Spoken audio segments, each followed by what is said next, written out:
اگه جا بعد این مسئله شد تعمدی، یعنی من یه ریتی دارم واسه خودم، هر یه تعداد پست یک بار یه چیزی رو میگم که کلا غلطه. بهترین پروموشن رایگانی که من میتونم بگیرم، واسه چی باید $5000 هزینه کنم؟ یه بار اشتباه میکنم بذار یه ذره منو مسخره کنن، من که پیامبر نیستم. مسئولیت با نیت تو یا برداشت اون طرف مقابله. من گربه رقصانی میکنم و اگر میتونی نرقص، چون تو اگر عصبانی بشی داری میرقصی، بخندی داری میرقصی. اونجایی باختم که تو هیچ کاری نکنی.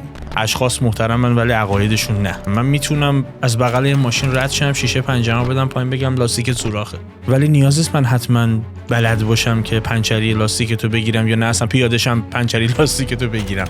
آیا دموکراسی آیا به طور کلی چیز جالبیه؟ ابداً که نیست، اگر که بخواد بحث اون لیبرالیسم پشتش نباشه. بله. امروز به نقطه‌ای رسیده که شما از خود جامعه باید بترسی. میخوام مسخرهش کنی، خب بکن. اونم باید بتونه که تو رو مسخره بکنه. ولی تو نمیتونی حقوق مدنی اونو از بین ببری و ازش بگیری. من دیگه با کسی که یک شهروند عادیه که داره زندگیشو میکنه و ممکنه این کار اشتباه کرده باشه، ممکنه کارش خنده‌دار باشه، شوخی نمیکنه. چون دلقک زمانی دلقکه که بخواد با کسی بجنگه و با کسی بس شوخی کنه که از اون قوی‌تر باشه. به نظرت جامعه ایران به اون نقطه رسیده که متوجه بشه باید به یه سری چیزاش بخنده یا هنوز در مرحله انکاره؟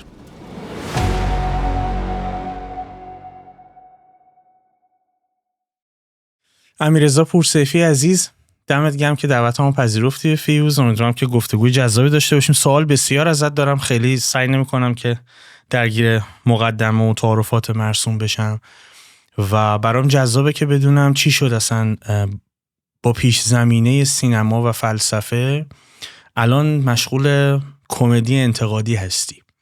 این برام جذابه که اول این روند رو بدونم تا بعد راجع به شوخی و کمدی انتقادی اونم در قالب گزندش با هم صحبت کنیم. خیلی ممنونم که دعوتم کردی، باعث افتخاره. من بسیار احترام قائلم برای کاری که میکنم و ازم بسیار کار تمیزی دارین انجام میدین. محبت دریست.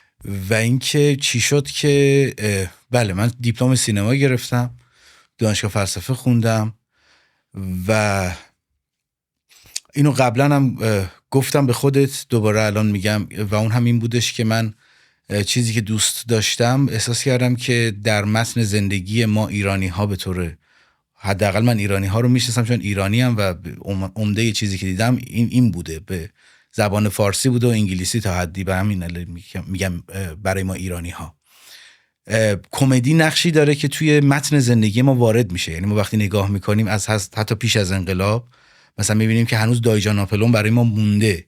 میایم جلوتر میبینیم که اکثر افرادی که داشتن تو حوزه کمدی کار میکردن توی متن اجتماع ما تاثیرگذار بودن.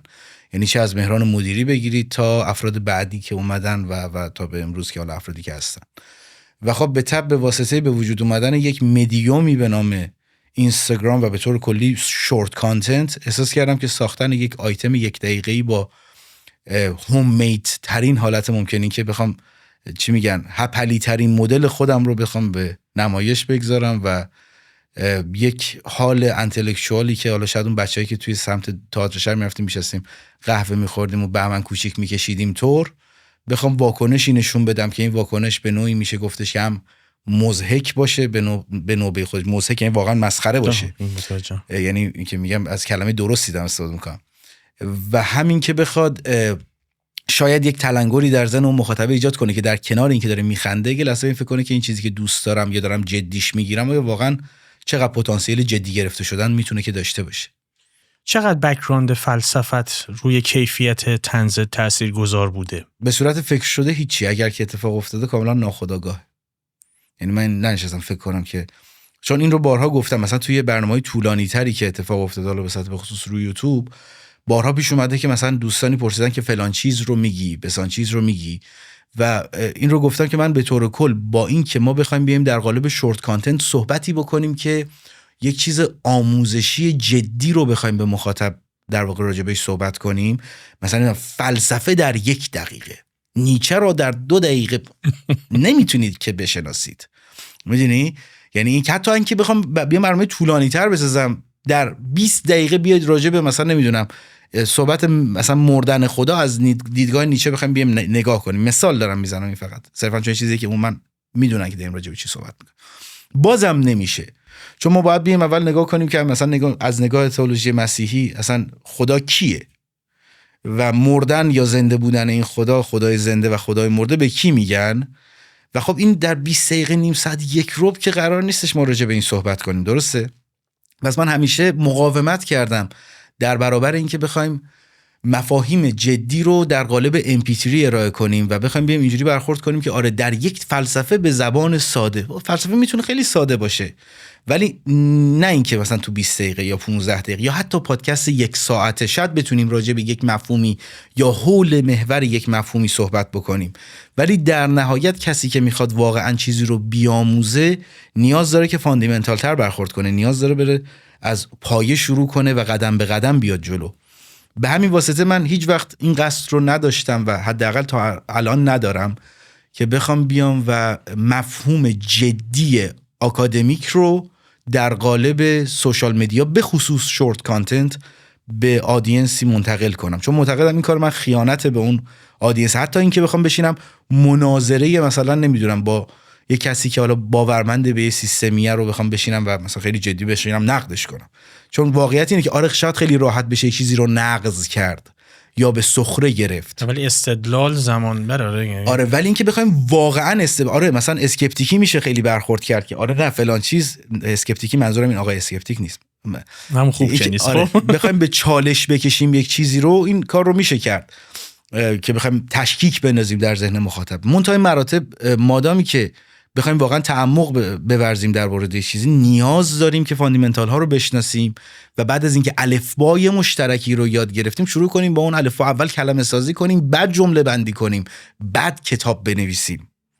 و این کار توی سوشال مدیا کردن، اگه این کار یک کسی بیاد و واقعا بکنه، اون موقع واقعا دیگه یک دانشگاهی راه اندازی شده که شما میتونید برید به سطح آنلاین کورس دانشگاهی بگذرونید. سخت هم هست به خاطر اینکه این موضوعی که میگی متاسفانه تمایل و گرایش بهش هم کم شده. یعنی کمتر من میبینم آدم‌ها درگیر علوم انسانی بشن. یکی از دلایلش همین نبود تمرکز و پیگیری دائم سوشال مدیاست و اینکه فکر میکنن که مفاهیم جدی رو میشه تو خوراک کوتاه بهشون تحویل داد. میشه به قول تو میشه تشکیک ایجاد کرد. یکی قبل گفتگو هم صحبت کردیم که دلایلی که من شاهنامه رو از بی بسم اللهش که نداره شروع کردم مثال دارم میزنم، ولی از بیت اول شروع کردم و بیت به بیت خوندم تا الان. دلیلش همین بود، اینکه مخاطب با این منظومه آشنا بشه، اصلا با ادبیاتش آشنا بشه، با جهانبینی فردوسی آگاه بشه، آشنا بشه. چون به ویژه پرداختن به مقدمه شاهنامه معمولاً براشون مهم نیست. یعنی از جایی که داستان‌ها شروع میشد مخاطب بیشتر جذب میشد که بیاد داستان‌ها رو بخونه، چون به هر حال همه عاشق داستانیم دیگه، میتونن پیگیریش بکنن. ولی اتفاقاً توجه به مقدمه شاهنامه وقتی شروع کردم به تمرکز مخاطب رو میبردم سمتش، به خاطر اینکه میتونست اصلا با جهان بینی این منظومه آشنا بشه. اصلا نگاهش به قدرت چیه، نگاهش به خلقت چیه، نگاهش به بالا پایین جهان چیه، و بعد با این پیش زمینه که آگاه میشه تازه بیاد وارد این منظومه بشه و بفهمه که فردوسی چی میگه. بنابراین درکت میکنم. بذار برسیم به همین مقوله شوخی. ما معمولا حداقل الان به نظر میرسه توی عصر سوشال مدیا معمولا از شوخی به عنوان یک ابزار برای سبک کردن فضا استفاده میکنیم. ولی طنز تو جامعه ما یه وقتایی تبدیل به میدون مین میشه، چون خیلی هم قطبی به مسائل نگاه میشه. یعنی یه جمله میتونه باعث خنده بخشی از جامعه بشه و بخش دیگری رو برنجونه، اصلا برسونه به نقطه خشم، به بویلینگ پوینت برسونه. به نظر تو مرز شوخی کجاست؟ کی و کجا باید وایسیم و دیگه نگیم و ادامه ندیم، حتی اگر بدونیم که شوخی خوبیه؟ ببین، ما زمانی که یک مثلا جمله بسیار ساده رو بخوایم در نظر بگیریم، اگر شوخی من داره به شخصی آسیب وارد میکنه، به شخص خاص آسیب وارد میکنه و کرامت انسانی اونو داره زیر سوال میبره و اون یک آدم معمولیه که جانی هم نیست، جنایتکار هم نیست و ما داریم به شکلی باهاش شوخی میکنیم که اون آدم ممکنه که تریگر بشه یا به زبان ساده آسیب ببینه به واسطه شوخی ما، اونجا ما دیگه اصلا باید اون شوخیه رو باید بلافاصله متوقفش کنیم. چرا؟ چون ما دیگه داریم برای خندوندن عده‌ای به یک شخص خاص آسیب وارد میکنیم.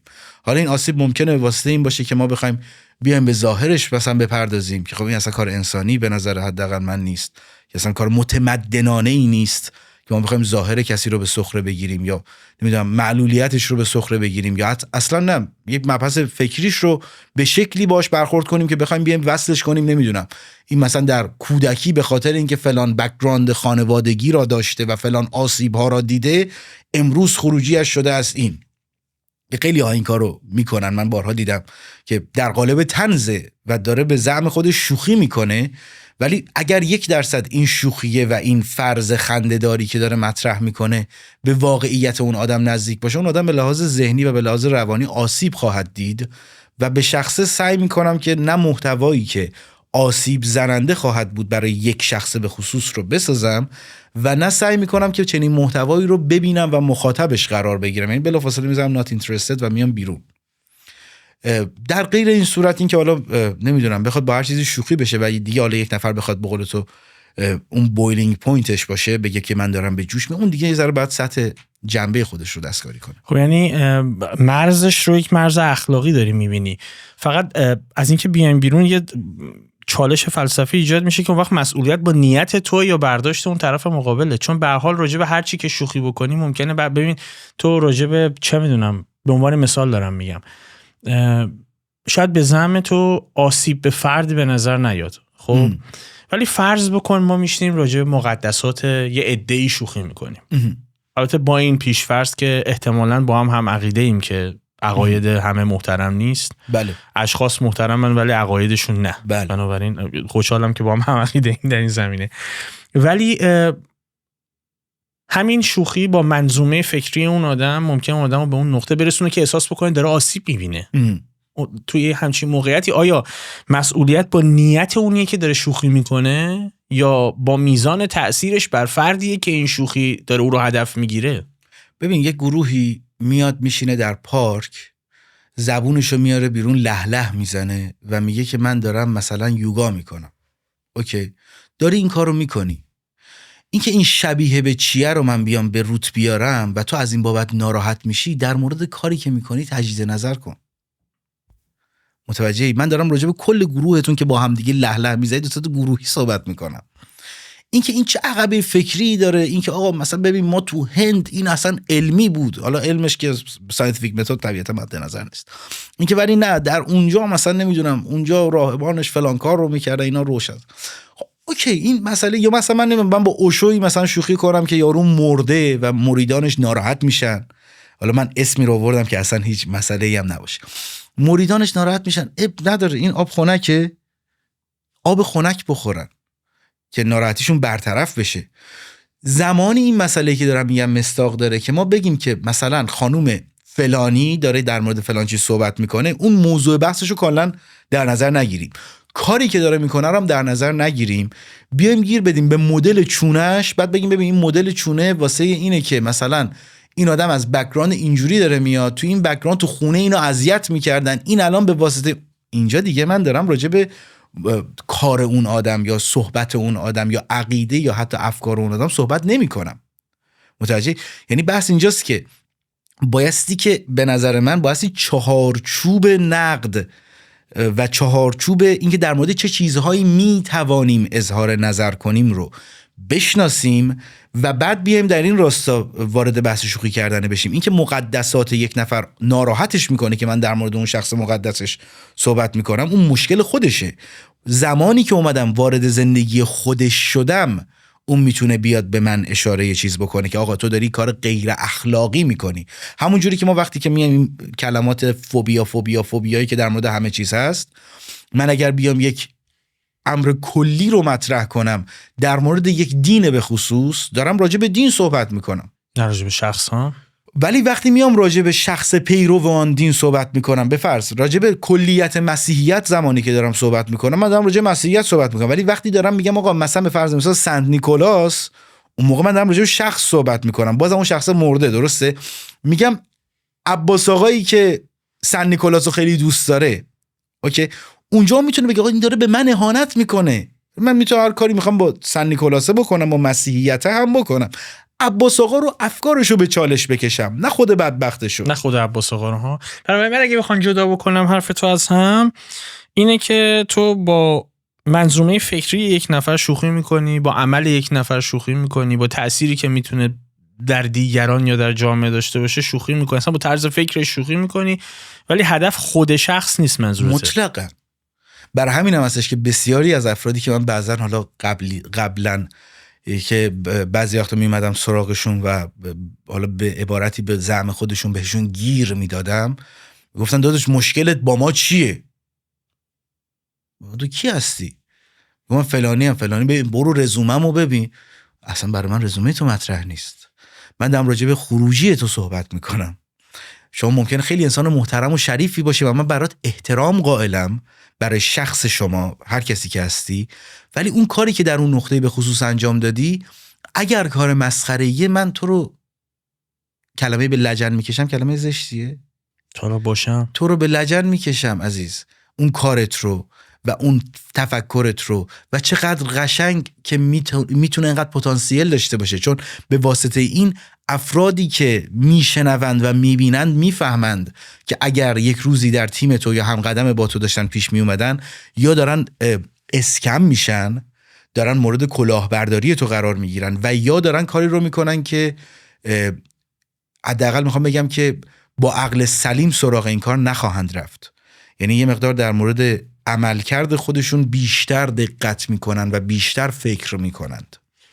پرسی که به وجود میاد اینجا برای من اینه که من قبول دارم این رو که یه وقتا یه جمله خشکی و تحلیلی شاید نتونه اون تأثیری رو بذاره که طنز میتونه بذاره، ولی به نظر تو نقد جدی بیشتر اثر گذاره یا حتی طنز تلخ و گزنده، حتی اگه درد داشته باشه؟ و چرا؟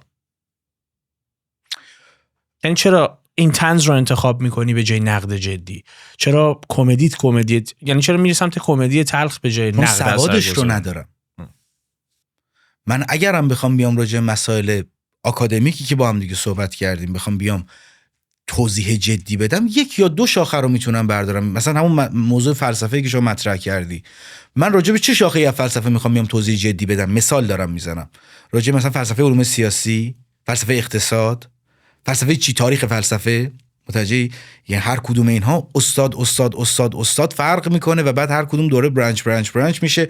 هر کدومشون دوباره یک کلمه چی میگن، شاخه‌های خودش رو داره که افراد مختلفی در اون تخصص دارن. وقتی که آدم بخواد نقد جدی کنه، یکی دیگه از مسائلی که وجود داره اینه، بسیاری از افراد میگن که ما مروج علمیم، یا در واقع چی میگن، حالا اوکی میخواستم یه سایس evangelical میکنن که اونو کار نداره، همون مروج علم میکنن، فارسیش میشه تبشیر علم میکنیم. خیلی خیلی هم کار محترمیه، خیلی هم ازم کار ارزشمندیه، ولی نکته که وجود داره اینه که اسم از شخص نمیارم، کما اینکه بسیارشون بسیار آدمای محترم و دوست داشتنی هستن، بسیار دنبالشون میکنم و لذت میبرم، اما این یک محدوده ای داره، میدونی؟ چون چه علمی، متوجهی؟ یعنی کدوم علم؟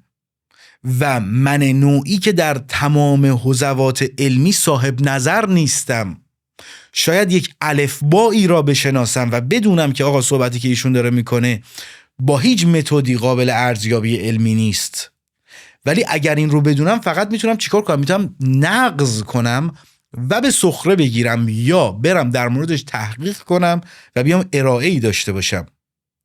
ولی در جهان سوشال مدیایی که داره بمباران کانتنت میشه، به صورت روزانه بمباران محتوا میشه، یا باید برم راجع به هر محتوا 10 روز تحقیق کنم بعد بیام ارائهش کنم، که در این صورت دیگه اون محتوا وایرال نخواهد بود و ارزش علمی خواهد داشت، ولی واسه خودم و واسه دل خودم، یعنی من هیچ وقت وایرال نمیشم، یا دیگه چه دری به تخته بخوره که بخواد اتفاق. و یا اینکه به تبع من فقط میتونم نقض کنم و عبور کنم. چرا نقض میکنم؟ چون میدونم به صورت پایه‌ای، به صورت بیسیک، به صورت فاندامنتال، به صورت ساختارگرایانه صحبتی که داره میشه، این صحبت قابل ارزیابی به لحاظ علمی نیست و به لحاظ استدلالی هم نیست. چی میگن؟ جفنگ میگه. یعنی یک بار این پستو گذاشتم فکر کنم 3 سال پیش، گفتم این خیلی از مواردی که میذارم من میتونم یه دونه ویدیو بگیرم بگم داره جفنگ میگه، این همین کلمه‌ام گفتم و اینو بذارم آخر همه ویدیوها و این کفایت میکنه. یعنی همون ریاکشن ثابته، چون ماجرا کلیت همونه.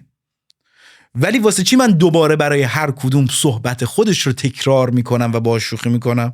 چون که جذاب بشه و مخاطب بدونه که آقای فلانی را، آقای بهمانی را، آقای بساری را اگر میخواد جدی بگیره دقت کنه که این آدم یه چنین کالتایی هم تو صحبتاش داره، یه چنین خلط مبحث‌های عجیب غریبی هم در صحبتاش داره. و بله که یکی از دوستان به من میگفتش تو خیلی جا داری تخطئه میکنی یا خیلی جا داری مغالطات رو به کار میبری. قطعاً که این کارو میکنم برای اینکه اون صحبتش رو فقط میخوام بگم که ببین کلیت داستان اینجوریه. حالا این مغلطه کردنه باعث میشه که خنده‌دارش کنه. یعنی اگر به چشم کمدی میبینیش این مغلطه خنده‌دار قراره که باشه، اگر نیست یا من اونقدر کمدین خوبی نبودم که ببخشید که کمدین خوبی نبودم، یا اینکه شاید جنس کمدی من برای شما جذابیت نداشت که بازم من عذرخواهی میکنم که اینطور بوده. امیدوارم که کمدینای بهتری رو بتونی پیدا کنی. چون یکی از واکنشایی که معمولا تو شبکه‌های اجتماعی نسبت به کمدی تلخ و گزنده این چنینی من میبینم اینه که همیشه از اون آدم بقیه‌اش رو میخوان. یعنی اینکه خب حالا گفتی این نه اون بعدش چی، یعنی این خرابه درستش چی. همیشه تو ذهن خودم پاسخ به اینه که قرار نیست راهکار من ارائه بدم. من میتونم از بغل یه ماشین رد شم، شیشه پنجره‌مو بدم پایین بگم لاستیک سوراخه، ولی نیاز نیست من حتما بلد باشم که پنچری لاستیک تو بگیرم یا نه اصلا پیاده شم پنچری لاستیک تو بگیرم.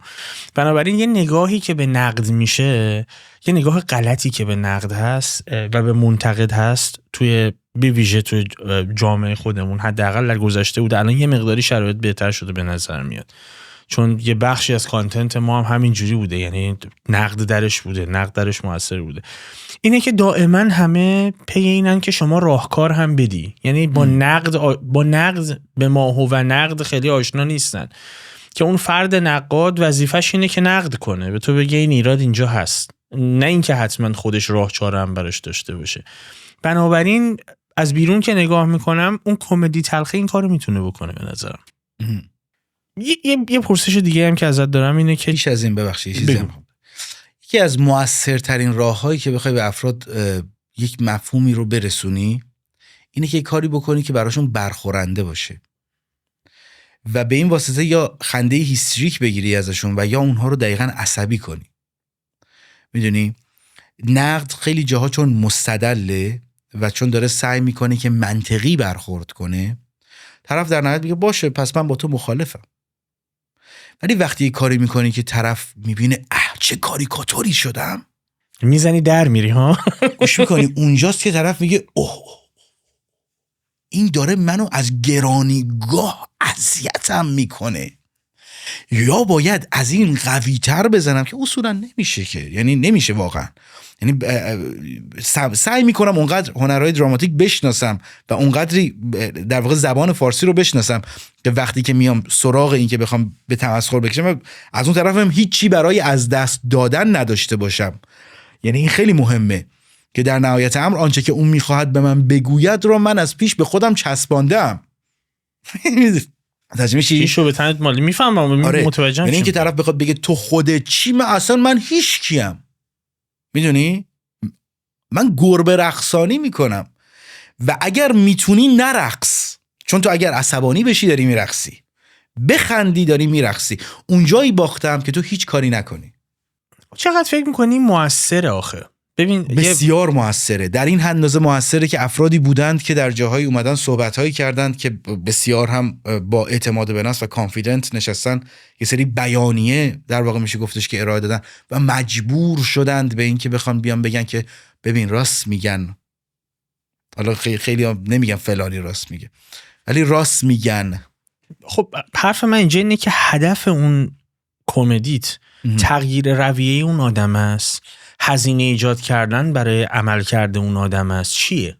هدف اون اینه که اون عمومی که داره مخاطب اون قرار میگیره یک ظرف یک لیوان بزرگ الکل به من میدن، الکل 90 مثلا خورده درصد، اوکی، من سعی میکنم تو این آب بریزم که اونقدر نگیره مخاطب رو. چون مخاطب اون الکل رو بخواد بخوره یا کور میشه یا سیامست میشه، میمیره و اودی میزنه. این کمدی دو تا کار میکنه، یکی این که بهش ببین این الکل خوبی واسه خوردن نیست یا نمیخوره، یا اگه میخواد بخوره آب ریخته باشم که الکل اونقدر نگیرتش. تو فکر می‌کنی موثر عمل کرده این؟ من نه، اون گروه‌های و افرادی که مجموعاً دارن این کارو میکنن به علاوه من قطعاً که موثر بوده. چون این نگاهی از بیرون هست به این موضوع، یعنی فاقد منطق هم نیست، اینکه جدی آدما شکل شیشن. یعنی تو اون حد فاصلی که این داره شکل میگیره میشه یه تغییراتی درش ایجاد کرد. شکل که میگیره با خوردش کنی. یعنی در غیر این صورت این شیپ و شکلش تغییر خاصی نخواهد کرد. به ویژه اگر توی قشری باشن که تحصیل کرده هستن، به واسطه، اینو بارها گفتم، به واسطه سیالیت کلامشون، به واسطه تواناییشون در آوردن استدلال، اینکه به هر حال یه بک‌گراند علمی داره، یه میزانی از دانش داره، قدرت اقناع دیگران رو کماکان داره و سخت‌تر اشتباهاتش رو میپذیره. عملاً رسما نمیپذیره. یعنی دوگماتیسم بین افرادی که تحصیل کردن، تحصیلات آکادمیک دارن، به شدت بیشتر از آدمایی که سواد آکادمیک ندارن، چون حاضر نیستن از ایدهشون بگذرن، از مواضعشون کوتاه بیان. و به نظر میاد که آدم‌ها زمانی تغییر رویه میدن که منافعشون در خطر باشه. نمیدونم تأثیر این فرایند چقدره. یعنی من مثال برات میزنم. سالیان درازی یه عده‌ای تو ایران از این مفهوم حجاب یک سنگر درست کردن. درسته؟ یعنی بردنش تو خط مقدم و هی بردنش جلوتر، هی به خط مقدم نزدیکترش کردنش سنگر اول. و بعد تفسیر بر این شد که این سنگر نباید فرو بریزد، چون اگر فرو بریزد فلان و بیسار. و زمانی این فرو میریزه که حتی همونهایی که خیلی دوگیم به این مسئله نگاه میکنن متوجه میشن که خب ببین این الان مسئله این کوتاه نیام ممکنه کلا ماهیت هم تغییر کنه. پس رهاش کن، ولش کن بره. بنابراین شما هر چقدرم که اینو نقد میکردی، هر چقدرم که شوخی میکردی، هر چقدر فشار میآوردی، از دریچه‌های متفاوت بهش نگاه میکردی و بهش میپرداختی، اون کور اصلی که به این موضوع معتقده، حالا به منافعش کاری ندارم، حاضر نیست از این گزاره کوتاه بیاد. زمانی کوتاه میاد که منافعش در خطر میفته. اون وقت اینجا این پرسش برای من به وجود میاد که آیا این کمدیه باید هزینه ایجاد بکنه با حرف زدنش یا نه؟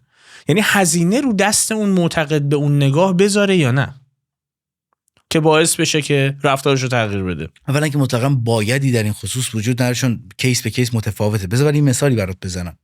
ما امروز در ایران مثلا یک صرفاً به عنوان چیز، یک عالمه افرادی داریم که در حوزه سیاست دارن فعالیت میکنن و این افرادی که دارن فعالیت میکنن یه سریاشون هستن که پررنگ‌ترن، یه سریاشون تو پوزیشنن و یه سریاشون در اپوزیشنن. درسته؟ نکته‌ای که وجود داره اینه که من الان بیام به عنوان یک شخص بگم آیه فلانی مثلا اینجا میخوام یه چیزی بهت بگم که ببین اگر که میتونم این اسمو بیارم بگو. میخوام بگم که آیا شما مثلا این نظری که میرحسین موسوی نوشت رو خوندین؟ میتونم بگم بگو. آره اوکی. مثلا اینکه من بخوام بیام به شخص بگم که آیا فلانی شما آیا این نظری که این صحبتی که میرحسین موسوی نوشت رو بیانیه‌اش رو خوندین؟ آیا نظری در موردش دارین؟ آیا راجعش فکر کردین؟ چه کسانی عموما میان این جریانو پروموتش میکنن؟ افراد ذی‌نفع، همونجور که گفتی، افرادی که دارن از این جریان منفعت میبرن. به چه شکل پروموتش میکنن؟ به این شکل که شروع میکنن از این آدم یک اسطوره ساختن و وای این آدم مبارز فلان ببینید بعد از سالها حصر چه گفت. در کیس مقابل من چی کار میکنم؟ میگم آقا این آدم نه تنها که آدم علیه السلامی نیست، بلکه به شدت هم آدم خنده‌دار و مسخره‌ای از تمام کارهایی که کردش میتونیم به هم دیگه نگاه کنیم، از این کارهایی که در حوزه نقاشی همین چند سال اخیر داشته و غیره و غیره و غیره و غیره. کنه حرفش در مورد این که نمیدونم رفراندوم فلان و بسار و بهمان شاید یه کلیتی باشه که از دور ما نگاه کنیم بگیم ما که حرف بی خودی نمیزنه، ولی اینکه کی داره این حرفو میزنه بسیار مهمه، چون ما لقمان حکیم نیستیم که بگیم نبین کی میگه ببین چه میگه. نه حاجی، تو حوزه سیاست داریم صحبت میکنیم و طرف سهم خواهی داره، یعنی داره حرفی رو میزنه که میخواد سهیم باشد در حرفی که داره میزنه، میخواد خودش یکی از پارتی های اکتیو باشه. مشکلی نداره، میتونه که باشه، ولی مردم بدونن که این پارتی اکتیوی که داره خودش رو اعلام میکنه و اعلام موجودیت میکنه کیه حداقل. خب بخوایم جدی بخوایم شروع کردن به این که این آدم نمیدونم چپ بود، این هم نمیدونم، این حرفا رو چند درصد از قشر جوانتر ما اصلا حوصله داره که بشینه گوش بده؟ تعدادش بسیار کم خواهد بود. ولی وقتی میگه آقا این طرف اومده مثلا نمیدونم نماد پرچم ایران رو کشیده و شیر و خورشید رو به شکل معوج کشیده و بعد این کار خودش رو مبارزه با طاغوت گذاشته اسم این کارش رو، این خیلی کاریکاتور بهتریه برای اینکه فقط ارائه کنیم این که ببین این خروجی آدم مثلا در امر هنر چیه، یا در امر اخلاق، در امر سیاست و غیره و غیره و غیره و غیره چه خروجی هایی داشته است در طول سالیان. اینو بیایم مطرح کنیم و صرفا باهاش یک خط شوخی کنیم. خب این من همین کاری کردم، 2 تا پست گذاشتم نزدیک 5 میلیون ویو خورد 2 تا پسته و این خوب بود، چون از اون طرف فقط کسانی داشتن در موردش صحبت میکردن که افرادی بودن که موافق با این نظر و این شخص بودند، از سمت آدمایی که بخوام بیان من تازه اینا گذاشتم دیدم اوکی یه سری‌ها دارن متوجه میشن چیزی هست، اوکی آفرین، پس یه سری‌ها دارن صحبت میکنن. یا چی، یا مثلا به فرض ما امروز در ایران مسائلی رو دارم میگم که راجع به اشخاص هم دیگه نیستش، یه سری بحران‌های محیط زیستی داریم، مثلا هوای تهران مشکل داره، خب این همه میدونن. این که من بخوام بیام راجع به این صحبت کنم که نقد کارشناسانه بکنم، خب من مگه کارشناس محیط زیستم؟ این مشکل رو آیا کسی میتونه کتمان کنه بگه نه آقا ما مشکل محیط زیستی نداریم؟ داریم دیگه، این مسئله وجود داره. یا آقا دریاچه‌های ایران یک به یک پس از دیگری دارن خشک میشن، مشکل بحران آب داریم ما در ایران. این مسئله کسی میتونه بیاد کتمان کنه بگه نه ما ایران آب همه چیز خوبه ببین چقدر اروم.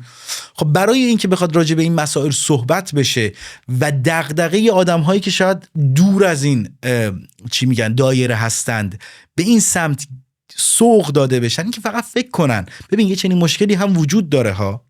اتفاقا اینجا کمدی اولا که تلطیف نمیکنه، اینجا برعکس اون جریان قبلی، اینجا کمدی اینجوریه که طرف قاطی میکنه، میگه این که خیلی مسئله بزرگه تو چرا داری باهاش شوخی میکنی؟ میدونی؟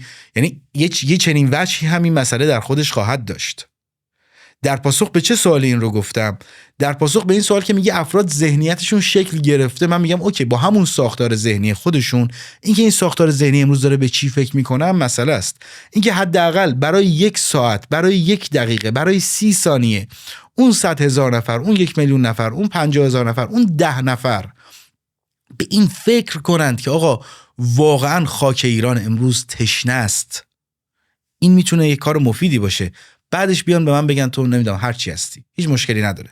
اینکه به این فکر کنن که امروز بسیاری کسانی که دارن حتی توی نقش اپوزیشن بازی میکنن شاید آدم‌هایی هستن که صداقت با مردم ندارن و دارن زیر و رو میکشن واسه عمومیت مردم. اینکه فقط به این برای یک مدت کوتاه 1 دقیقه فکر کنن و بعد برای من یه فوش بد بنویسن و بذارن برن، این کفایت میکنه. یعنی به نظر من خیلی جاها لزومی نداره که ما انسان‌ها رو متقاعد کنیم. اصلا ما اگه این کارو بکنیم به نظر من، اگر شخصا به دنبال این باشم آدم‌ها رو با خودم هم نظر و هم عقیده و هم راه بکنم، کار بیهوده‌ای دارم میکنم، چون من که پیامبر نیستم.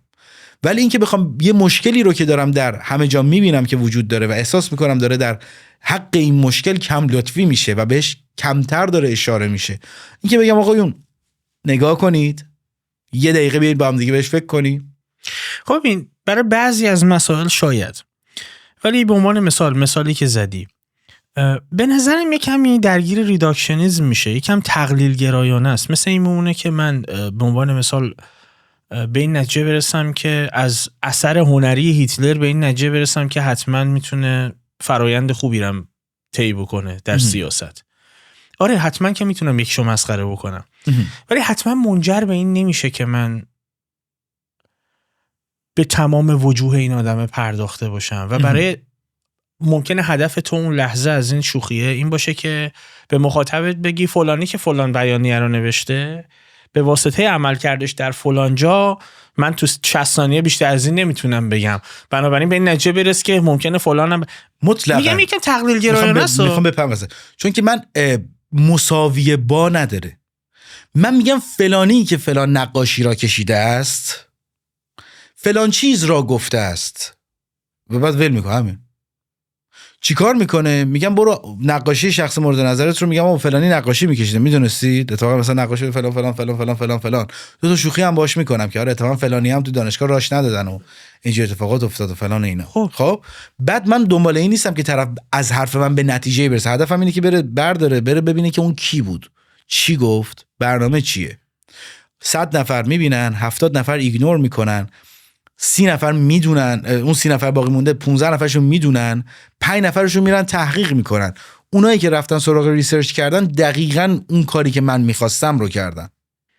یعنی تو معتقدی از این شوخی طرف یک بخش قلیلی از اون جامعه مخاطبانت که میخوای برن به این فکر کنن که به زعم تو بیانیه‌ای که فلانی نوشته آری از منطقه، یه عده آری از منطق نیست ابداً. چیزی که نوشته چیز اتفاقا به نوبه خودش میتونه جالب باشه. حرفای مثال دارم مثلا مناقشه نیست. نه حرفای قشنگی شاید توش زده شده باشه. و ببین اینجوری بذار من دارم اشاره میکنم، بذار این مثالی واسط بزنم در موردش. ما تو خیابون داریم راه میریم، یه نفری داره مثلا میاد که مثلا یه کت زرده مثلا براق پوشیده، سرشو تیغ زده، مثلا صورتشو سفید مثلا نقاشی کرده. من بهت بگم آرش تو نمیگی چی؟ اگه بگی چی و واقعا نگیری دارم راجع به چی صحبت میکنم ولش کن داداش، اصلا بی خیال بیا نگیر. من میگم آرش تو ببین خودت میگیری که دارم راجع به چی صحبت میکنم. من فقط دارم همین کارو میکنم. میگم آرش حالا فقط بخاطر اینکه طرف نمیتونه برگرده اون طرفو با اون مشخصات ببینه، من یه چنین مشخصاتی ازش درست میکنم. آره میفهم، متوجهم. ولی اون موقع که به من بگی آرش، من آدمه رو نگاه میکنم و ممکنه احساس بکنم قلندری هم نمیدونه، سر تراشیده فقط. خب ولی آیا ممکنه چیزهای دیگه ای هم ندونه؟ آیا دریافت من از اون آدمی که داری به من میگی این مدلی نگاش کنه، این یعنی نمیدونه اصلا چه شکلی باید حتی اینجا تردد بکنه، آیا من رو میتونه به این نتیجه برسونه که اون آرتیست خوبی مثلا نیست یا نه؟ مطلق. اولا که ببین مسئولیت های ما با هم دیگه متفاوته، نقش و تاثیرگذاری های ما هم. من همون اول صحبت گفتم که من قرار نیستش که یک چی میگن ساختار فکری ایجاد کنم. من فقط صرفا قراره یک ساختار فکری که وجود داره رو کاریکاتور کنم و رقیقش کنم و در مواردی غلیظش کنم، توجه رو بکشم به اون و بذارم مخاطبی که داره به اون کانتنت نگاه میکنه در خصوص آنچه که رو به روش قرار گرفته دقیق بشه. میدونیم، بذار مثال بزنم. در مورد رئیس جمهور فعلی ایران گفتند که این آدم بسیار باسوادیه. خب اوکی، ما میتونیم در مورد یه سری چیزای دیگه هم صحبت کنیم. گفتم باسوادترین، اصلا یکی از اون عناوین بود باسوادترین رئیس جمهور ایران. بعد بسیاری از اتفاقاتی که بعداً افتاد، یکی دیگه از چیزایی که تو پروموشن ایشون به شدت استفاده میشد این بودش که ایشون بعد از خانومش ازدواج نکرده. خب من هر سری که هر اتفاقی میافتاد، اصلا این یه مدت طولانی جوک من بود که گفتم ولی در عوضش به خانومش وفادار بوده. یا یه سری یک نماینده مجلسی اومد گفتش من لبانشون رو میبوسم، گفتم او پس ما داریم یه کلیدای جدیدی میگیریم از اینکه چرا ازدواج نکرده. خب کما که من نه تو این راستا دارم نمیدونم هوموفوبیا ترویج میکنم، نه تو این راستا دارم نمیدونم به ایشون اهانت میکنم به اون موضوع، کما که ابایی ندارم از این مسئله که بخوام این کارو بکنم، ولی در این مورد به خصوص این کارو نمیکنم. فقط دارم میگم که یادتونه که به این بهانه مسخره طرف رو سر جایگاهی نشاندید که امروز اگر مسئولیتی دارد که به زعم من نداره و فقط یک شعر نمایشیه، اگر هم داشته باشد از پس همون کاری که باید بکنه هم بر نمیاد. حرف منم همینه دقیقاً. اینجا تو میتونی به سوراخ بودن لاستیک اشاره بکنی. حرف من اینه که چقدر میشه از این نتیجه گرفت که سیلندروش هم مشکل داره. مقوله من اینه که تو میخوای از یه جزئی به یه کلی برسی. این چقدر کار میکنه. این که من یک بخش از یه کرکتری رو به واسطه عمل کردش، به واسطه چه میدونم نوع حرف زدنش، به واسطه نوع استدلال کردنش، به واسطه هر چیزی به سخره میگیرم. و میدونی میخوام چی بهت بگم؟ میخوام بگم چقدر از مخاطبت انتظار داری که بگیره تو داری چی میگی؟ صفر. پس چرا میکنیش؟ اوکی. ببین یه چیزی که وجود داره که اولا که به نظر من جز در کنار همدیگه باید قرار بگیره. یعنی یک جامعه سلامت جامعه‌ایه که افراد در نقش خودشون بتونن کار خودشون رو به درستی بازی کنن. علت این که به شخصه هیچ وقت سراغ مثلا پروداکشن های بزرگتر برای این که بخوام بیام برنامه های طولانی تر بسازم نرفتم این بوده که همیشه احساس کردم بذار شورت کانتنت کریئتور باقی بمونم، چون من تو این کاری که دارم انجام میدم حداقل اینه که میفهمم دارم چی کار میکنم. و کما اینکه توی محتواهای لانگ تر زمانی که اومدم امتحان کردم مواردی که انجام میدادیم رو 2 چیز بزرگ رو بهش پی بردم. مورد نخست این بودش که من باید واقعا بشینم یه کنداکتور تمیز بچینم و واقعا بشینم بنویسم، چون اگر بخواد خیلی چیزها بداهه پیش بره ممکنه که به جاهایی پیش بره که به جای اینکه به مخاطب دیتا داده بشه اتفاقا اینفورمیشن بهش داده بشه، اطلاعات غلط بهش داده بشه، و در مواردی خزعبلاتی از سمت من گفته بشه که بعداً اینجوری باشم که چرا چنین مزخرفی رو به خودم گفتم که احتمال زیاد در هر برنامه لایو این اتفاق میفته. این نکته نخستش. دومین مورد اینه که من جزهای دیگر رو چک میکنم. علت این که امروز این کار رو خیلی بیشتر دارم میکنم، میرم نگاه میکنم افرادی که مثلا فعالان سیاسی هن یا معلم فلسفه هن یا شخصیت‌های آکادمیکن یا مثلا نمیدونم آدمایی که به نظر من آدمای باحال و درستی هن و دارن وایدتر چجوری میگن تکمیلی‌تر بسیط‌تر دارن فعالیت میکنن، من میرم اونا رو نگاه میکنم و میگم اوه چه جالب.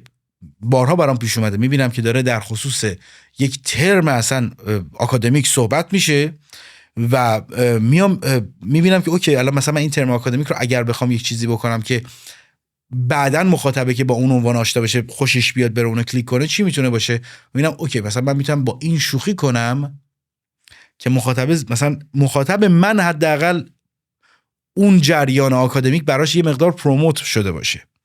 متوجه میشی؟ نمونهش چیه؟ نمونهش کلمه چپ هرگز نفهمید. مثال خیلی هم یه دورانی زیادی دیگه این مسئله هر روز داشت تکرار میشد، در حدی که اصلا یه هشتگی شده بودش که مثلا در حد هشتگ‌های خیلی مهم ایران داشت ترند میشد. آقا چقدر اصلا مخاطب ایرانی میدونه که داره راجع به چی صحبت میکنه اونهایی که دارن این حرفو میزنن. بعد من یه چیز جدید فهمیدم. خب من ترم آکادمیکشو میشناختم که چپ چیه، ولی فهمیدم مخاطب ایرانی اصلا یه چیز دیگه، اصلا از چپ یکی دیگه است واسش. الان دیروز من داشتم با یک نفری صحبت میکردم، من گفتم آجی اینا اصلا نمیدونن چپ چیه فلان فلان فلان. بنده خدا آدم تحصیل کرده ای بود و من اینجوری بودم که اوکی اونا میدونن دارن راجع به چی صحبت میکنن، تو هم میدونی داری راجع به چی صحبت میکنی. تفاوتت اینه که یک توصیف خیابانی از چپ در ذهن اونا ایجاد شده که مجموعشون همشون میگن داداش فلانی چپوله میدونن دارن چی میگه، ولی وقتی به تو میگن چپ تو داری به این فکر میکنی اوکی مثلا تو فرانسه فلان اتفاق اگر نمیافتاد و چپ و فلان کارو نمیکردن و فلان تسهیلات رو نمیدادن، یا در آلمان یا در به طور کلی اتحادیه اروپا یا در مورد بحث‌های نژادی در آمریکا یا در مورد مثلا حقوق زنان در فلان جا، تو داری به اینا فکر میکنی ولی اصلا اونا رو بیای بهشون بگی اینا میگن نه چی داری میگی اصلا. متوجهی؟ یعنی میخوام اینو بگم که یک تفاوت بزرگی وجود داره بین این دو قشر، بین همون قشری که فکر میکنن و مطالعه دقیق کردن و رفتن تحقیق کردن در موردش، با این قشری که تو خیابون یه سری چیزها رو یاد گرفتن. حالا من اومدم و این چپ هرگز نفهمید، یادم رفتش آره چپ هرگز نمیفهمید یا نفهمید رو برداشتم آوردم یک بار براشون توضیح دادم، گفتم بچه‌ها این اینجوری اونجوری.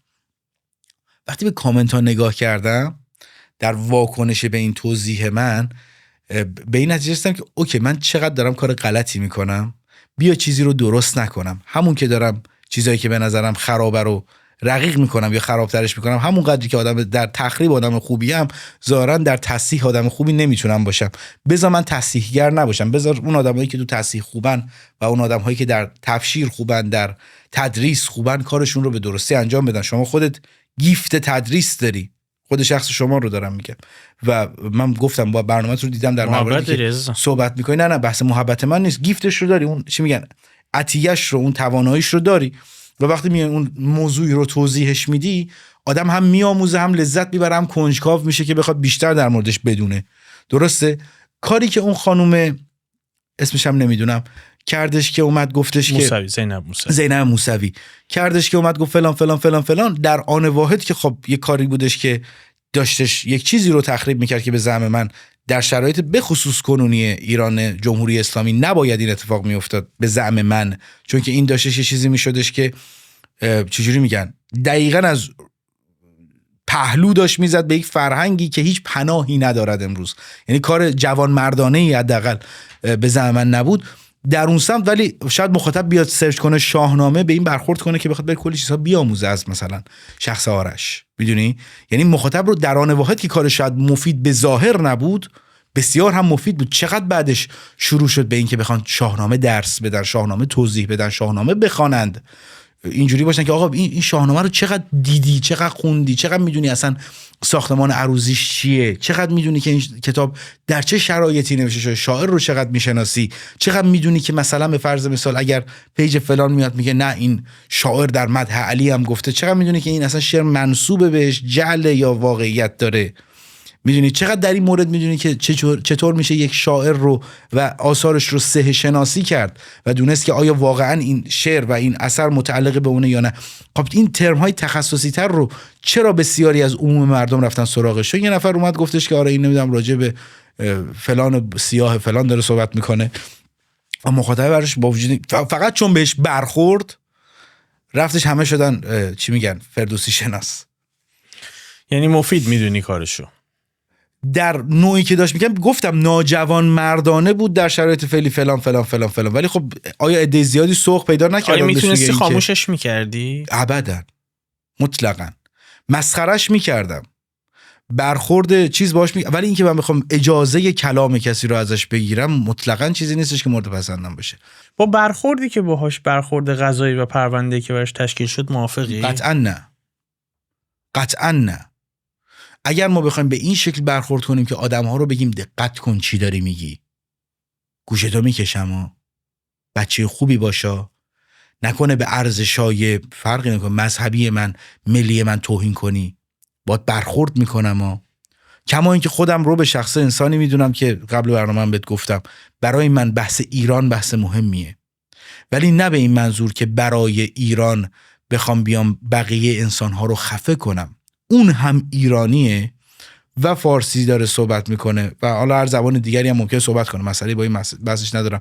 اون هم یکی از مردم همون کشوره، در همون کشور بزرگ شده و به دنیا آمده، اون هم سهم خودش رو داره، اون هم حق داره چی میگن بیان خودش رو داشته باشه و من هم حق دارم که واکنش خودم رو به صحبت اون داشته باشم. همون چون یه نقدی که وارد سر همون موضوع تو همین ریفلکسی ضبط کرده بودم، این که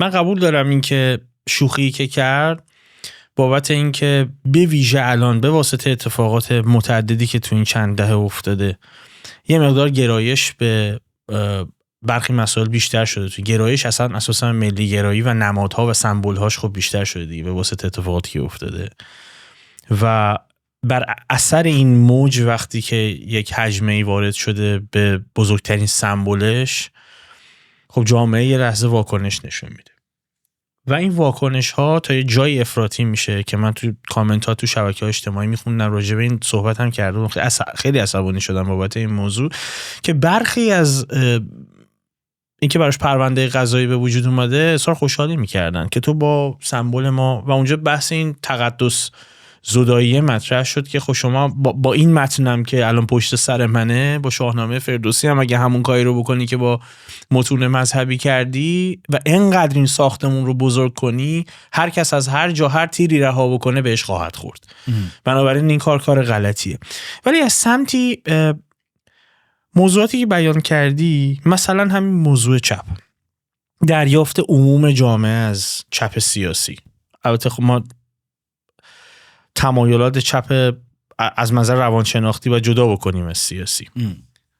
یعنی اون چپ سیاسی که مد نظر نشأت گرفته بیشتر از در ابتدا از نگاه اقتصادی و بعد قسمت حاضر که راجبش باید صحبت بکنیم.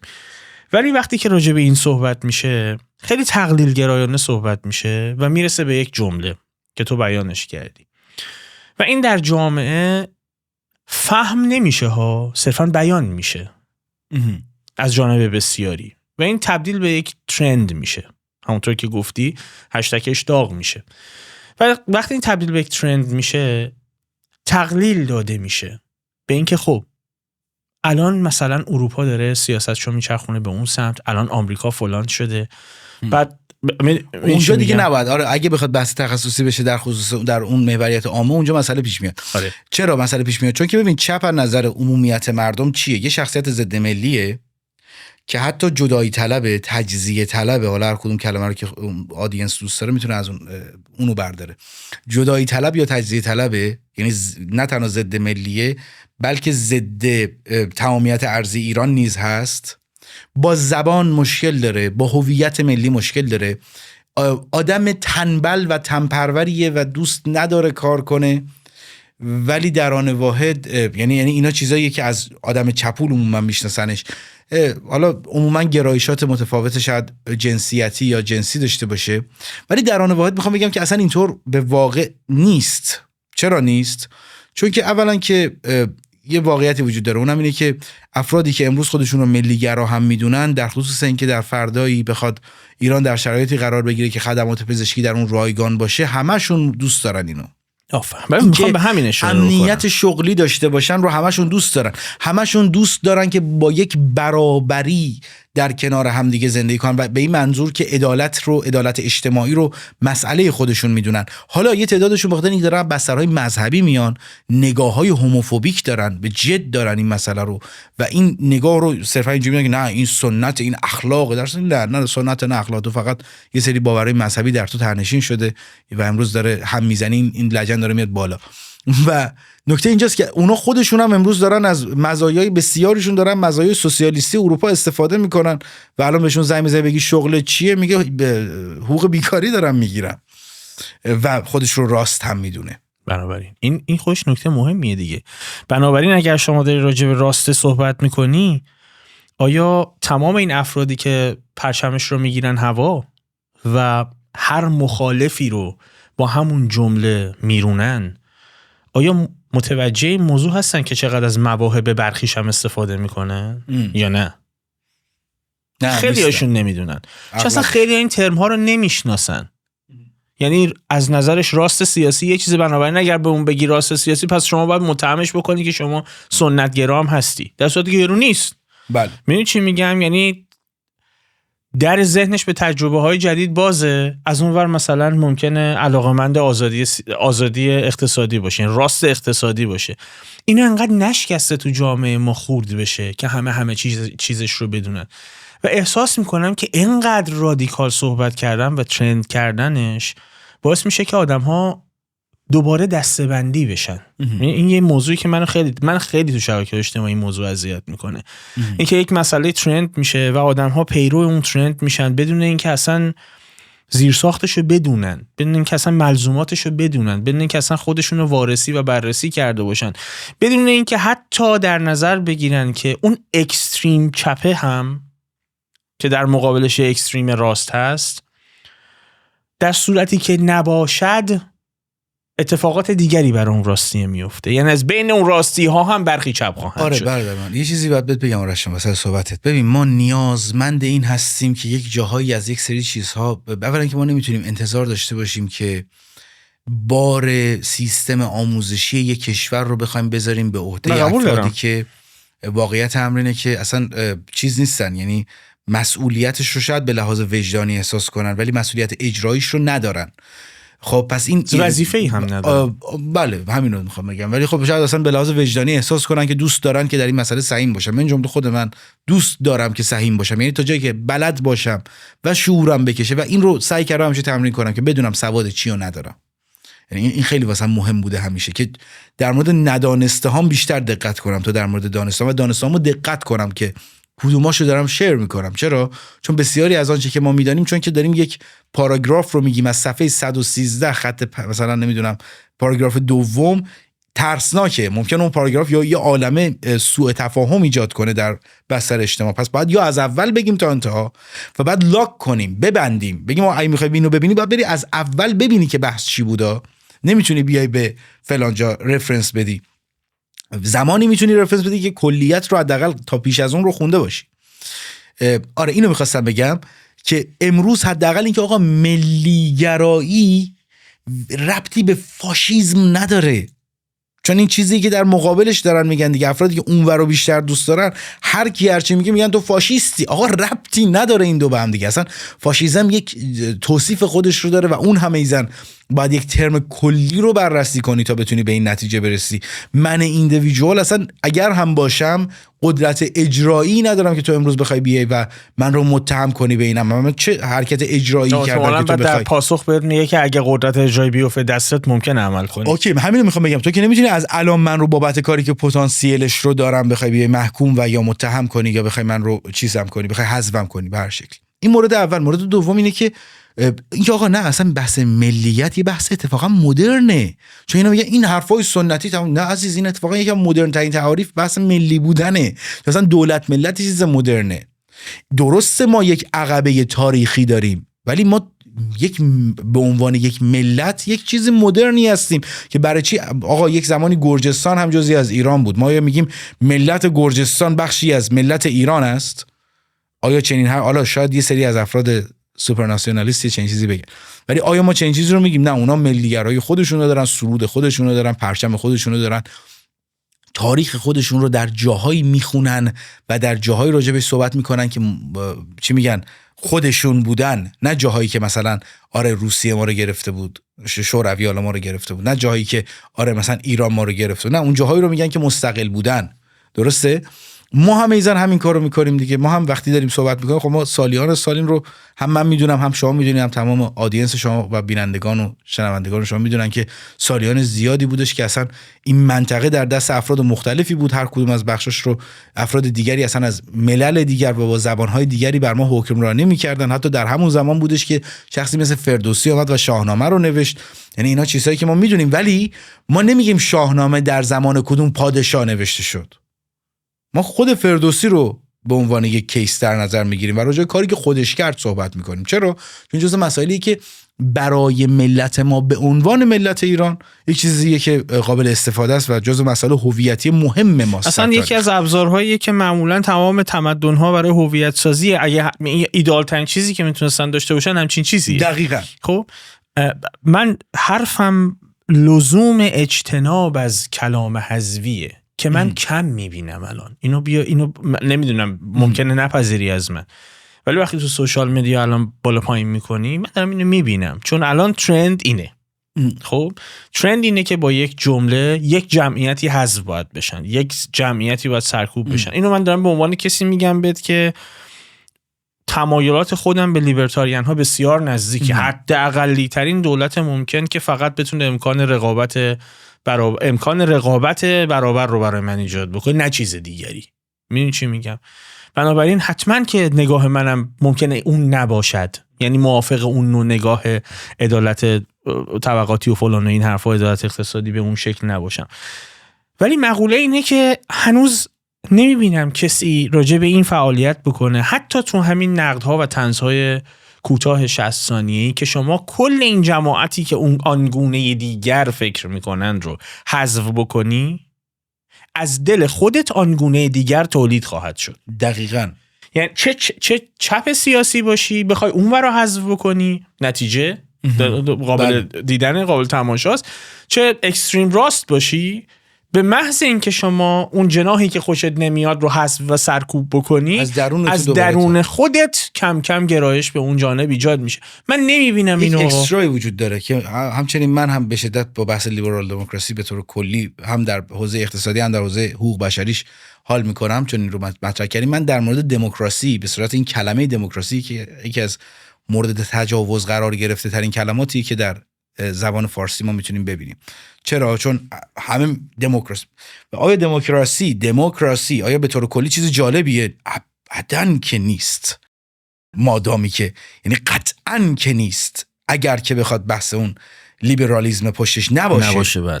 اگه بخواد بحث حقوق بشر تعریف نشه، چرا ما میتونیم در یک حکومت دموکراتیک رأی بدیم به اینکه اکثریت موافق این باشن آقا هر کی موهاش بلنده و مرده باید سنگسار بشه. اکثریت هم رأی دادن، دموکراسی اجتماع ما دموش این شد، تموم شد، برو سنگسارش کن یا موهاتو کوتاه کن.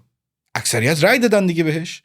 پس ولی وقتی که من میام راجع به دموکراسی صحبت میکنم و دموکراسی رو به سخره میگیرم، افرادی که حتی افراد در واقع میشه اندیشمندی هستن میام مثلا میگن چرا چه این چیزی رو گفتی فلان فلان فلان فلان فلان. بعد از مثلا 1 ساعت صحبت من میبینم که اوکی این مثلا با من موافقه ولی نمیدونه دموکراسی یعنی چی. در نظر نگرفته بود که اگر لیبرالیسم رو ازش جدا بکنی نظر دینه ها. بله، یعنی اینکه آقا بله دموکراسی واقعا چیز خطرناکیه، اونم در جوامعی که فکر می‌کنم در همه جوامع اینطوریه، ولی در جوامعی که پتانسیل و بنیه تفکرات مذهبی که میتونه به نوبه خودش بعضا رادیکال هم باشه و حتی ملی که میتونه رادیکال باشه خیلی خطرناک تره. میدونی اینکه آیا ما برای اقلیت‌ها حقوق انسانیشون رو قائل هستیم؟ آیا ما به این فکر میکنیم که اقشار گوناگون باید در کنار همدیگه زیست انسانی و مسالمت آمیز داشته باشن و میتونن به لحاظ کلامی همدیگر رو بدرن، ولی در نهایت باید برای اون حد دریدن همدیگه یه سری مسائل اتیکال و اخلاقی هم قائل بشن. مثل چی؟ مثل اینکه تفکرات همدیگه رو بدرن، نرن سراغ این که تو که 120 سانت قدت، تو که دیلاق 2 متری است، یا حتی اصلا در حالت بدترش به حذف فیزیکی روی میارن. این موضوع هست یا امنیت اونها بخواد تضمین شده باشه که آقا من هر حرفی میزنم و بعد از اون حرف قرار نیستش که بیام تاوان بابت حرفم، تاوانی که اینجوری بگم بله من باید مسئولیت حرفایی که میزنم رو داشته باشم در نزد خودم، ولی واقعا آیا همه ما حرفی که امروز میزنیم رو 5 سال دیگه دقیقاً بر همون عقیده ایم؟ من اینطوری نیستم. اگر شما اینطور باشی یا کسی باشن که یه حرفی رو بزنن تا ابد همون باشه نظرشون، خوش به حالشون، من کاش که بلد بودم اینطوری باشه. بنابراین یکی از نقدهای من به شورت کانتنت از همینجا ایجاد میشه، اینکه شما نمیتونی به شکل مفصل در یک کانتنت کوتاه به یک ترم اساسی بپردازی. مثلا دقیقاً خب یه سویش اینه که من میام یک زخمی میزنم و میرم. خب حالا از بین این جماعت یک درصد قلیلیشون این زخمه رو صورتشون میشینه و رد نمیشن برن بعدی. خب توی فید اینستاگرام من یکی از هزاران نیستم، منو میبینه این زخم رو صورتش میمونه، رها میکنه بره ببینه من دارم چی میگم. خب و چون من نمیتونم ترم‌های اساسی رو خیلی بهش این مدلی بپردازم، نیاز هست اصلا سریز تولید بکنم راجبش، بنابراین من میام در این قالب شوخی میکنم. ولی این خطر رو هم در کنارش داره که از بین اون جماعتی که میان و میبینن که تو به عنوان مثال در 60 ثانیه داری دموکراسی رو مسخره میکنی و به چالش میکشی و ممکنه به واسطه دریچه نگاه خودت که من دارم دموکراسی بدون لیبرالیسم رو به چالش میکشم، خود دموکراسی رو به چالش میکشم که چگونه میتونه یک اکثریت ناآگاه باعث رنج یک اقلیت آگاه حتی بشه اگر لیبرالیسم پشتش نباشه، اگر حقوق مدنیشون رعایت نشه، اگر به اقلیت توجه و قصه الهازا. یک جماعتی تو رو میبینن ولی 1% قلیلیشون به این موضوع ممکنه فکر بکنن و 1% عظیمیشون ممکن این دوتا رو با هم تفکیک هم نکنن چون حتی بیانش نکردی در 60 ثانیه و به اشتباه مهلکتری بیفتن. و یه عده دیگرشون ممکنه که اوکی این ببین بله اولا که برداشت‌ها بسیاره، قبول داری اینو که احتمال محتمله موردی که وجود داره، بله کاملا بله من میخوام یه چیزی بهت بگم. اولا که مسئله بزرگی که ایجاد میکنه فناتیک شدن یه گروهیه. یعنی من این مسئله رو به شخصه داشتم. یعنی من تا 2 سال پیش یه گروهی از دوستان بودن که فناتیک بودن و یه دوستانی بودن که هیتر بودن و من کاملا این دو دستگی رو به وضوح میدیدم. نه فقط من اون موقع کامیونیتی دیسکورد و تلگرام اکتیوی هم داشتم و اونجا بیشتر میدیدم که یه سریاشون برای من دارن پیرن چاک میدن، یه سریاشون اصلا هیچی واسه من دستشون برسه خودتو چاک میدن. آره خب و یه چیزی متوجه شدم و واقعا هم چون این کارو میکردم، من محتوایی که داشتم میذاشتم و کانتنتی که داشتم میذاشتم چک میکردم، به شدت دقت میکردم حرف بیخود نزنم و اگه جا بعد گفتم اوکی فکر کن که مستی، یعنی اگه واقعا مست نیستی با این تفکر چیز کن.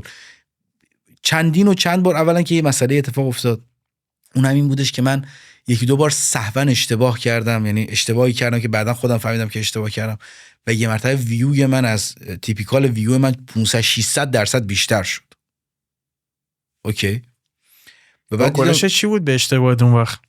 واکنش این بودش که اول ترسیدم که اوه ببین چی کاریه، بعد دیدم که ولی 10K اومد فالوورم. یعنی گفتم خب اوکی، من اینو گفتم اشتباه گفتم، من انسانم دیگه، بالاخره ممکنه که و اگه جا بعد این مسئله شد تعمدی، یعنی من یه ریتی دارم واسه خودم، هر یه تعداد پست یک بار یه چیزی رو میگم که کلا غلطه و غلطه ها، نه اینکه غلط باشه به این منظور که اتفاق بیفته. اونایی که اتفاق میفته که هنوز هست طبیعتا، یه سری عامدانه غلط فاحشه، یعنی اینقدری غلطه. چون ببین شما کارت این شکلی نیست، ولی عموما کی میاد منو تو صفحه خودش ریپوست کنه و راجع به من صحبت کنه؟ خیلی بگه وای ببین چقدر پورسیفی حرفش قشنگ بود. خیلی کم پیش اومده شده. کی منو ریپوست میکنن؟ که بگم او فلانی مبحث ساده بدیهی که پیش پا افتاده بود مادر بزرگوار من بغل من نشستم میدونه رو، ببین این با این ادعاش و این چیز نمیدونست، ببینید بچه‌ها چقدر زایی است. بعد پایینش هم طبیعتاً استفاده میکنه، میگن ها ها ها ها ها ها ها ها، محتوای اون میره تو اکسپلور 700K من اونجا میخورم، پست اصلی من که سورس میشه 7 میلیون، 10% اون سورس دیگه طبیعتاً هر چی که اون داره میره اون تو الگوریتم ریاضی داستان، من یه 50K از اون فالوور میگیرم، یه 500-600 تا پیجم اون ور من دارم ریپوست میکنم، بهترین پروموشن رایگانی که من میتونم بگیرم، واسه چی باید $5000 هزینه کنم؟ یه بار اشتباه میکنم بذار یه ذره منو مسخره کنن، حالا من که پیامبر نیستم که بذار منم یه ذره زیر سوال ببرم، که نمیخوام پیرو چیز برای خودم داشته باشم. تصحیحش هم میکنی یا نه؟ اشتباه کردم دیگه، شما فهمیدید دیگه، بچه‌ها اینقدر همشون گفتن ماشاءالله که فلانی فلان چیزا اشتباه کرد. اونی که عامدانه میگی رو هم حتی بعدن تصحیحش نمیکنی؟ اگر که ببینم یه کسی پایین تو کامنت ها منشن، چون همشون منشن که به علت بالا گرفتن کامنتش، یکیشونو پین میکنم، من مینویسم مرسی مثلا فلان. مرز شوخی تو کجا تعیین میکنی؟ آیا به تمسخر و تحقیر هم میرسه؟ چون فکر میکنم یه جاهایی ممکنه برسه.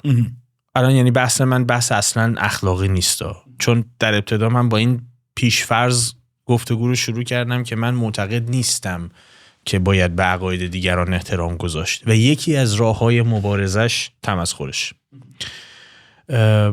و حتی حقیر کردنش و حتی کوچک دونستنش. یعنی الان اصلا بحث اخلاقی نمی کنم که آیا درست هست یا نه، بیشتر راجع به چراییش میخوام باهات صحبت کنم که آیا کمدیت و طنزت به تمسخر و تحقیر هم میرسه یا نه؟ اگر میرسه چرا و کارکردش رو چی میدونی؟ یکی که نخست ما باید بدونیم یک سری از کلمات بار معنایی متفاوتی دارن به نسبت آنچه که در فرهنگ و لغات نوشته شده. بله.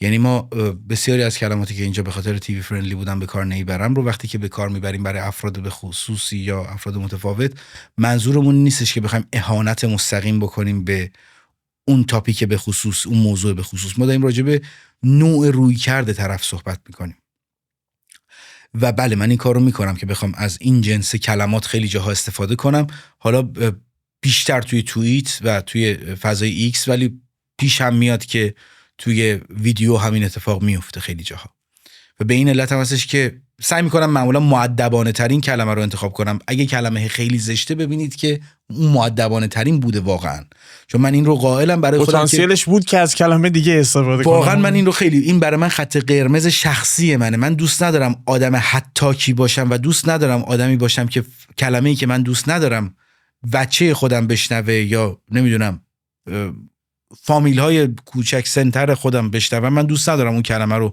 بیام در یه فضای عمومی این شکلی به کار برم و کلا هم آدم بددهنی نیستم. شاید این رو در واقع به جاشم شاید باشم، ولی اونجا دیگه واقعا جایی که احساس می‌کنم کلمات درسته اون کلمه رو باید گفت.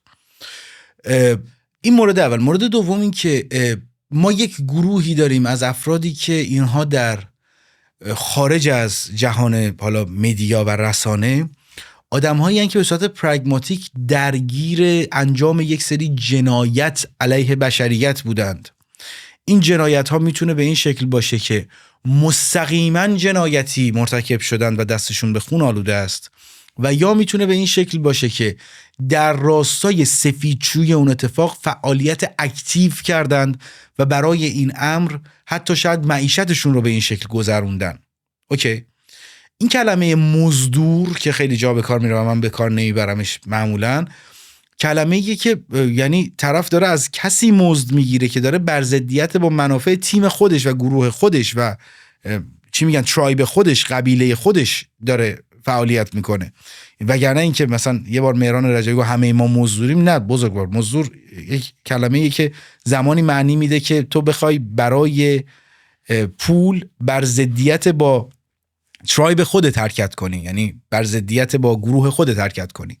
وگرنه اینکه آرایشگر هم بابت مو زدن پول میگیره اونم پس مزدوره، نه واقعا. یعنی حتی اگه لغوی هم مزدور معنیش اون باشه، در اجتماع ما و در عرفش این نیست. میخوای بگی که ممکنه معنای لغوی یعنی ریشه شناسی لغوی بکنیم یعنی معنا رو بده، ولی ترمینولوژی هم نمی‌کنیم که عرفش این نیست. فیلولوژیستی کلمه رو نگاه کنیم، ما مفهوم کلمه معمولا به کار خطرناک یا غیر اخلاقی میگن که در ازای پول انجام بشه. آره و اوکی، عرضم به حضور مبارکت که آره من ممکنه با اونها به شکلی برخورد کنم که ماجرا حتی تحقیر کردنشون بره. یعنی علتش هم اینه که واقعا یه جاهایی و در یک سری کیس ها واقعا من عصبانی میشم. من در مورد یک پستی که در مورد شخصی گذاشتم دیروز، اسمشو نمیارم، من واقعا عصبی شدم. یعنی واقعا یه لحظه احساس کردم که داره چندشم میشه و دارم جدی میگم، یعنی واقعا من حالم بد شد، چون به هر حال به شخصه در زندگیم بسیاری چیزهایی رو پشت سر گذاشتم و تحمل کردم که یه وقتا یه چیزایی برای من چی میگن یه سری تراماهای درونیمو زنده میکنه، قاطی میکنم، و این که دارم با اون شوخی میکنم نهایت خویشتنداری من رو میرسونه. پس اگر دارم به اون فحش میدم و توهین میکنم، حالا فحش که نمیدم، ولی اگر دارم به اون آدم اهانتی میکنم، از اینجا میاد که واقعا کاری که داره میکنه اهانت متقابل بوده به من و به آدمای بسیار زیادی مثل من. یعنی من فقط دارم یه فیدبک میدم به اون اهانتی که به من شده و داره میشه.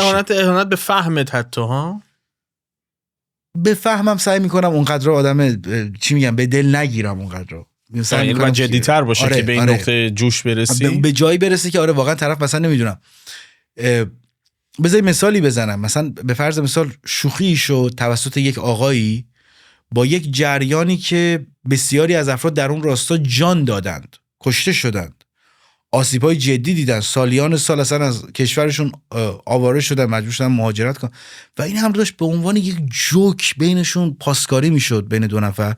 من زمانی که اومدم به این مسئله واکنش نشون بدم، دیگه داستان برای من این شکلی نبودش که بخوام بگم که ببین اوکی خنده‌دار بودی ولی خودت هم فلان.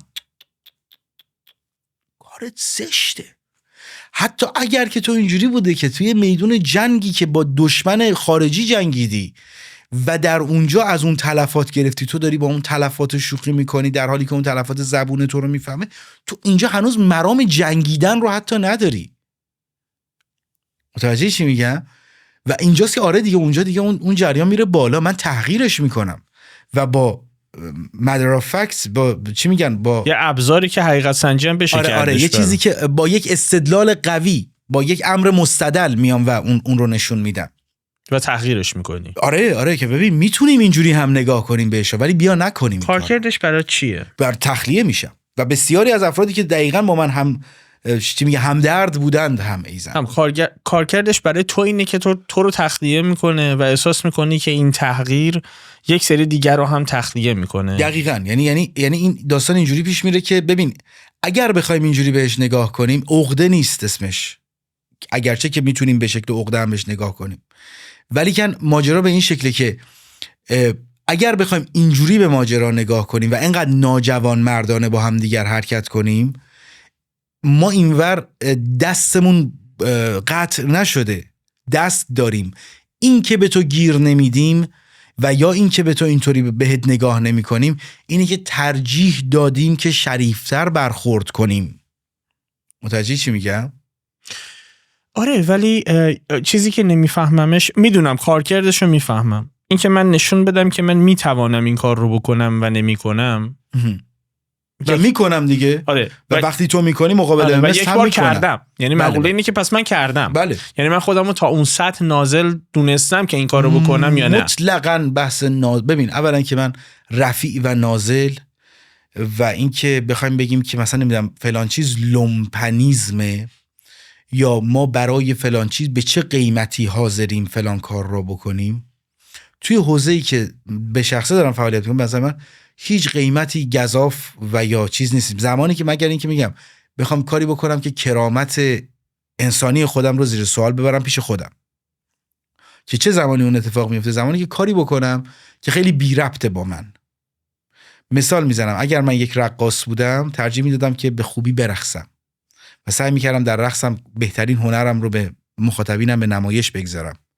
اگر یک روزی خیلی بد میرقصیدم و به شکلی میرقصیدم که اسباب تمسخر دیگران باشم، اون موقع احساس میکنم دارم کرامت خودم رو زیر سوال میبرم، چون من خوب رقصیدن رو بلدم. متوجه میشی؟ نوازندگی همینطور، من نوازنده بدیم به شخصه. اگر که بخوام بشینم و این نوازندگی بد رو هر روز بگذارم و بگم ببینید من نوازنده متوسط رو به پایینیم، احساس میکنم با این کار دارم کرامت انسانی خودم زیر سوال. برو تمرین کن، نوازنده بهتری شو، میتونی دیگه نمایش بذار، بعد بیا این کارو بکن. خب من در کاری که دارم میکنم برای این کار خیلی تمرین کردم، یعنی حداقل 7-8 ساله که من دارم این کارو پراگماتیکال به صورت روزانه انجامش میدم و امروز سعی میکنم که کار ضعیف نذارم، یعنی حداقل یه لولی رو از خودم حفظ کنم. دیگه نازل نمیشم. چرا؟ من الان یه سری خطوط قرمز جدی دارم در تولید محتوا. بگو برام. من بزرگترینش اینه که به آدمی که امروز، بله من تا زمانی که این با خودم نوشته بودم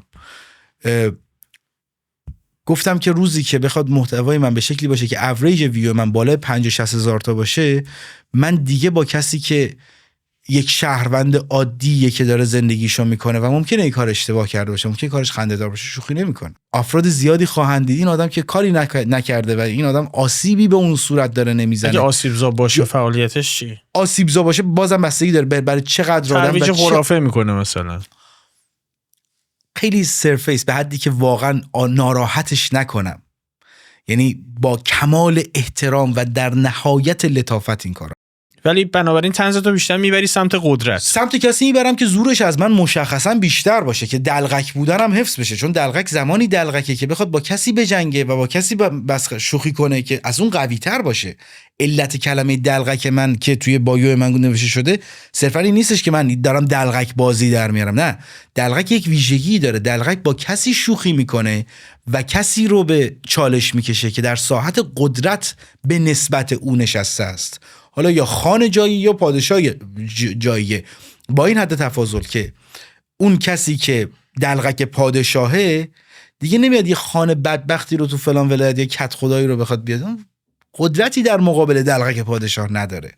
داشتیم صحبت میکنم گفتی دلغک تمام وقت، گفتم در صورتی کار کرد داره که ملیجک نباشه. بله یعنی این مسئله واسه من مسئله است که من واقعا مثلا امروز روز نمیام با یه آدمی که احساس کنم که مثلا نمیام بنده خدا، حتی من به عددا نگاه میکنم صادقانه، یعنی میام نگاه میکنم که ببینم، چون ببین برای بعضی از آدما خیلی سنگین ماجرا تموم میشه. بله. و اینو بارها من دیدم که آدمایی اومدن فلان چیز، مثلا یه گروه متاسفانه کلاهبرداری توی امارات شروع کردن به این که یک سری از بچه‌ها رو ازشون آثار به نام خرید آثارشون رو میگرفتن و این آثار رو اولا ازشون میدزدیدن، یعنی بلند میکردن آثارشون رو، و بسیاریشون برای بچه‌های مثلا موسیقی مسئله قابل حل تره، برای بچه‌های خیلی حوزه‌های دیگه قابل حل تره.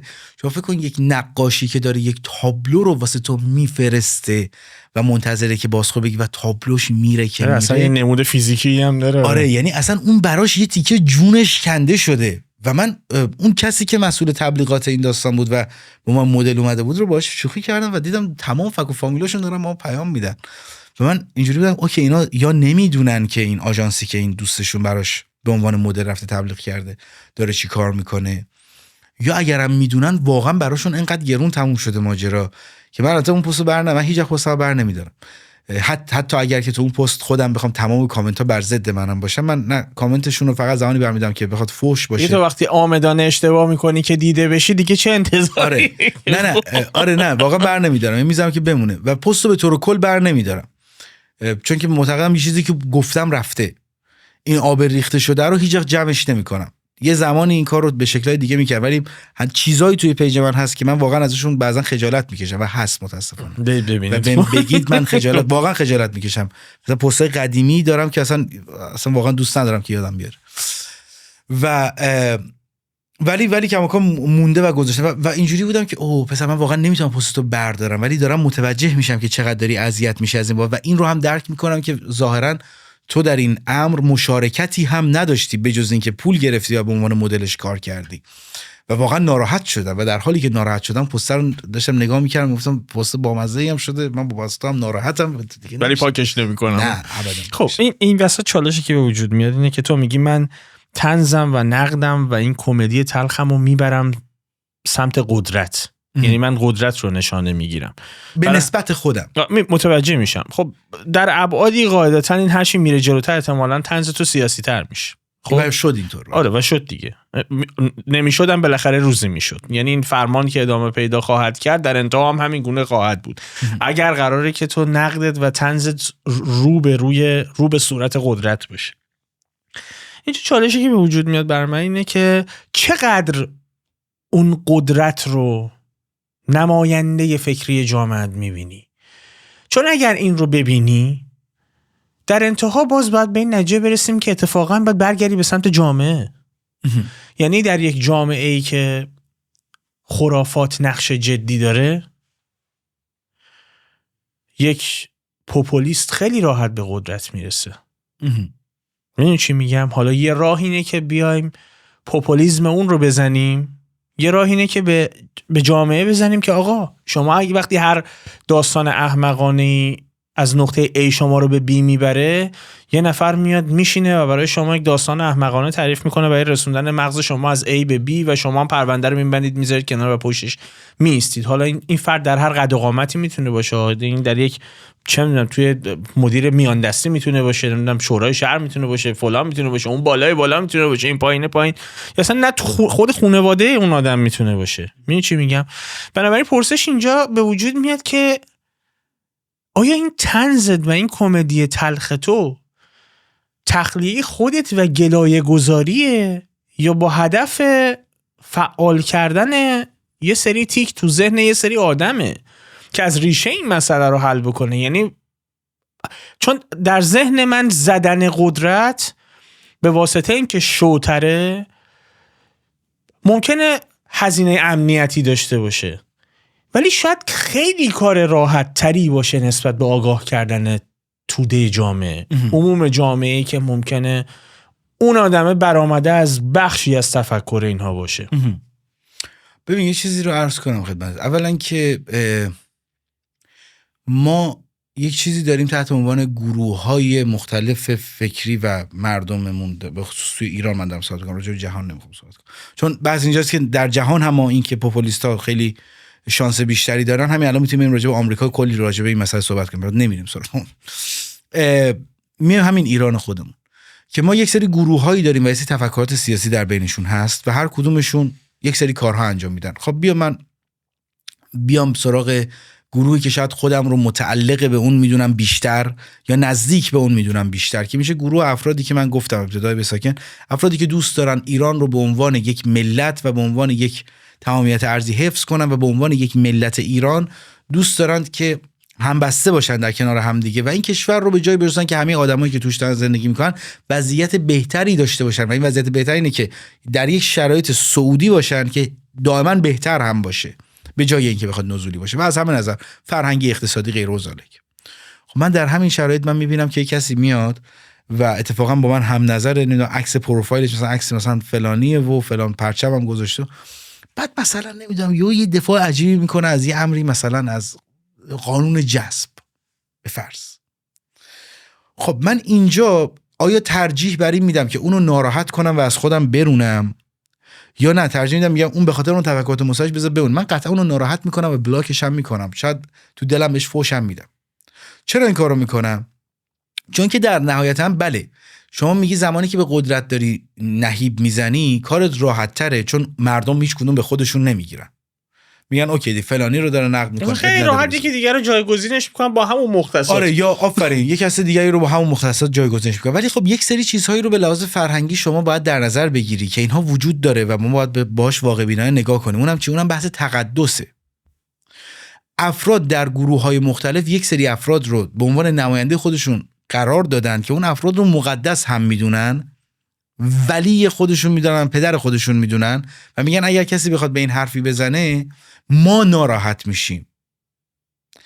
پس ما باید اینا رو به شکلی ناراحت کنیم که اینا اینجوری نباشه که بگن نه این چون با فلانی مخالفه منم ازش بدم میاد. چون اگه بخوام این کار بکنم من فقط یه تعدادی از مردم خودم رو از خودم دور کردم. من باید بیام با دیتیل این آدم رو کاریکاتورش رو نشون بدم، بگم ببین فلان جا فلان حرف را زدی نشد، فلان جا فلان کار را کردی نشد، ببین نتیجه فلان تفکرت به کجا رسید. اینجوری اون هواداره، من که به کسی که دوستش داره توهینی نکردم، هواداره نگاه میکنه میگه راست میگه. مگر اینکه خیلی بی انصاف باشه، مثلا قضیه این باشه که من بگم بچه‌ها توی چین مسلمانان دارن به عنوان منتال دیزوردر اسلام مثلا معرفی شده، مسلمانان اونجا رو دارن چی میگن سرکوب میکنن، دستکشیشون، بعد طرف میگه نه اونا مسلماناشون فلان. اون موقع دیگه مثلا با اون قش چیز داره اینجوری عجیبه. ما اینا واقعا من چی بگم؟ اوکی، چون که این اصلا هیچ چیو دیگه نمیخواد قبول کنه. و بله راست میگی، این بالاخره یه پارتی، یه بخشی از مردم منه و این مردم رو آیا من قراره تغییرشون بدم؟ نه، این مردم هستن.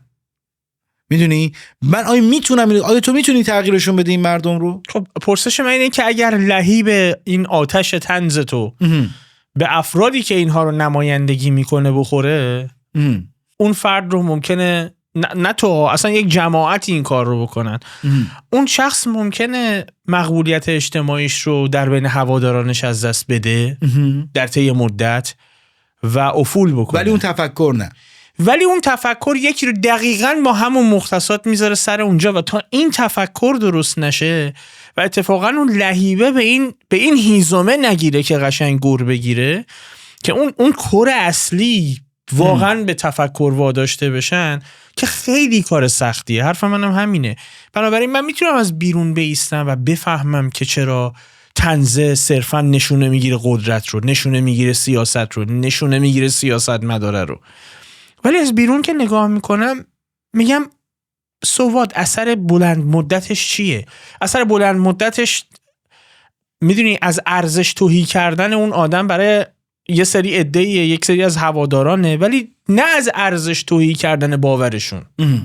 با اون آدم داره این کارو میکنه، نه با باورشون. خیلی کم پیش میاد که اتفاق به نظر من بیفته، چون من دارم تاریخ رو میبینم دیگه، نمیشه که مرور میکنی اتفاق میفته. و بله هم حرف درسته، همین که دوباره میگم این برمیگرده به چند تا چیز. یک، تلویزیون دست کیاست؟ تلویزیون نه فقط یک گروهه، یه تلویزیون به خصوص دارم صحبت نمیکنم، میدونم رسانه‌های به خصوص رسانه‌های باجتدار بزرگی که دارن کارهای بزرگ میکنند رو، یه بخشش اینه که تو بتونی این رسانه ها رو بهشون جهتی بدی که این جهت بدون اینکه بخواد به شکل حزبی به ماجرا نگاه کنه، هدفش فرهنگ سازی باشه. وقتی میگیم فرهنگ سازی، ببین همه جوامع فرهنگ دارن، چیزی به نام جامعه بی فرهنگ ما نداریم. ما داریم راجع فرهنگی صحبت میکنیم که تناسب داشته باشه با آن چیزی که به حقوق بشر، به کرامت انسانی در واقع افراد میشه گفتش که احترام میگذاره.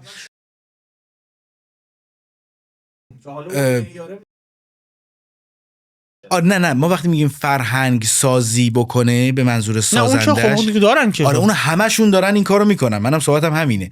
ولی وقتی میگیم ما نیاز داریم به رسانه‌ای که بیاید و فرهنگ سازی کند که مثبت باشد و فلان باشد، اینه که اولین چیزی که باید در واقع به عنوان بنیه فرهنگی مدرن ما میتونیم در نظر بگیریم اینه که ما به افراد به عنوان ایندیویدوال ها احترام بگذاریم. یعنی ما انسان ها رو از نگاه فردی در واقع از نگاه توده‌ای و از نگاه اجتماعی، حتی از نگاه خانوادگی جدا کنیم، بیایم به عنوان یک فرد در نظرش بگیریم و به این فرد احترام بگذاریم و به تفکرات این فرد و حتی به تنوع فکری این فرد. چون ما میگیم تنوع فکری جامعه، در صورتی که امروز ما با تنوع فکری فرد روبرویم. ما امروز افرادی داریم که پروپلستاینن، طرفدار فلسطینن و در آن واحد LGBT هستند و در آن واحد معتقدند که نظام سرمایه‌داری بایستی تسلیحاتی داشته باشه و در آن واحد معتقدند که نمیدونم مثلا داشتن مثلا نمیدونم فلان مدل گوشی فلان مارک یا فلان ساعت فلان یکی از چیزایی که بایستی که مثلا توی اون گروه حتما باشه. تو این خیلی تناقض شدش که خب پس برای همینه که میگم فرده اون بتونه اونقدر که دوست داره اونجوری که دوست داره باشه. حالا هر چقدر که میخواد به نظر من این مسئله اغراق آمیز یا مسخره بیاد بتونه کار خودشو بکنه، یعنی این احترامه براش قائل باشیم، در حاشیه امنیتی که اون داره بتونیم باش شوخی کنیم، مسخرش کنیم، باش صحبت کنیم، باش برنامه بسازیم، میدونی باش حرف بزنیم، تو جامعه راش بدیم، بازیش بدیم، اون رو هم به عنوان یک انسان در نظر بگیریم. میدونی این چیزی که دارم بهت میگم، این فرهنگی که دارم راجعش صحبت میکنم یک چنین جنسی از فرهنگی که آقا انسان‌ها در تمام تضادها و تمام مخالفت‌ها و تمام تنوعات فکری در کنار همدیگه بتونن قرار بگیرن و اون کنسل کالچری که شما گفتی و راجعش صحبت کردی، اون که فلان گروه بزن برن، یه بخشش پس میشه این مدیایی که بیاد و این فرهنگ این که همه ما در کنار همدیگر میتوانیم زندگی کنیم رو بخواد جا بندازه و میگم حزبی نگاه نکنه. چون الان نگاه کن یه لحظه به رسانه‌های فارسی زبان، واقعا اغلب دارن حزبی نگاه میکنن، یکی طرفدار فلانیه، اون یکی طرفدار بساریه، اون یکی طرفدار بهمانیه. تو وقتی برنامه‌ها رو نگاه میکنی واقعا خارج از آنچه که در چارچوب طرفداری سیاسیش هست تو نمیتونی هیچ حتی مجریی ببینی. میدونی همشون از یک گروه مشخصن، قشنگ یک کالتن، یک فرقن. درسته؟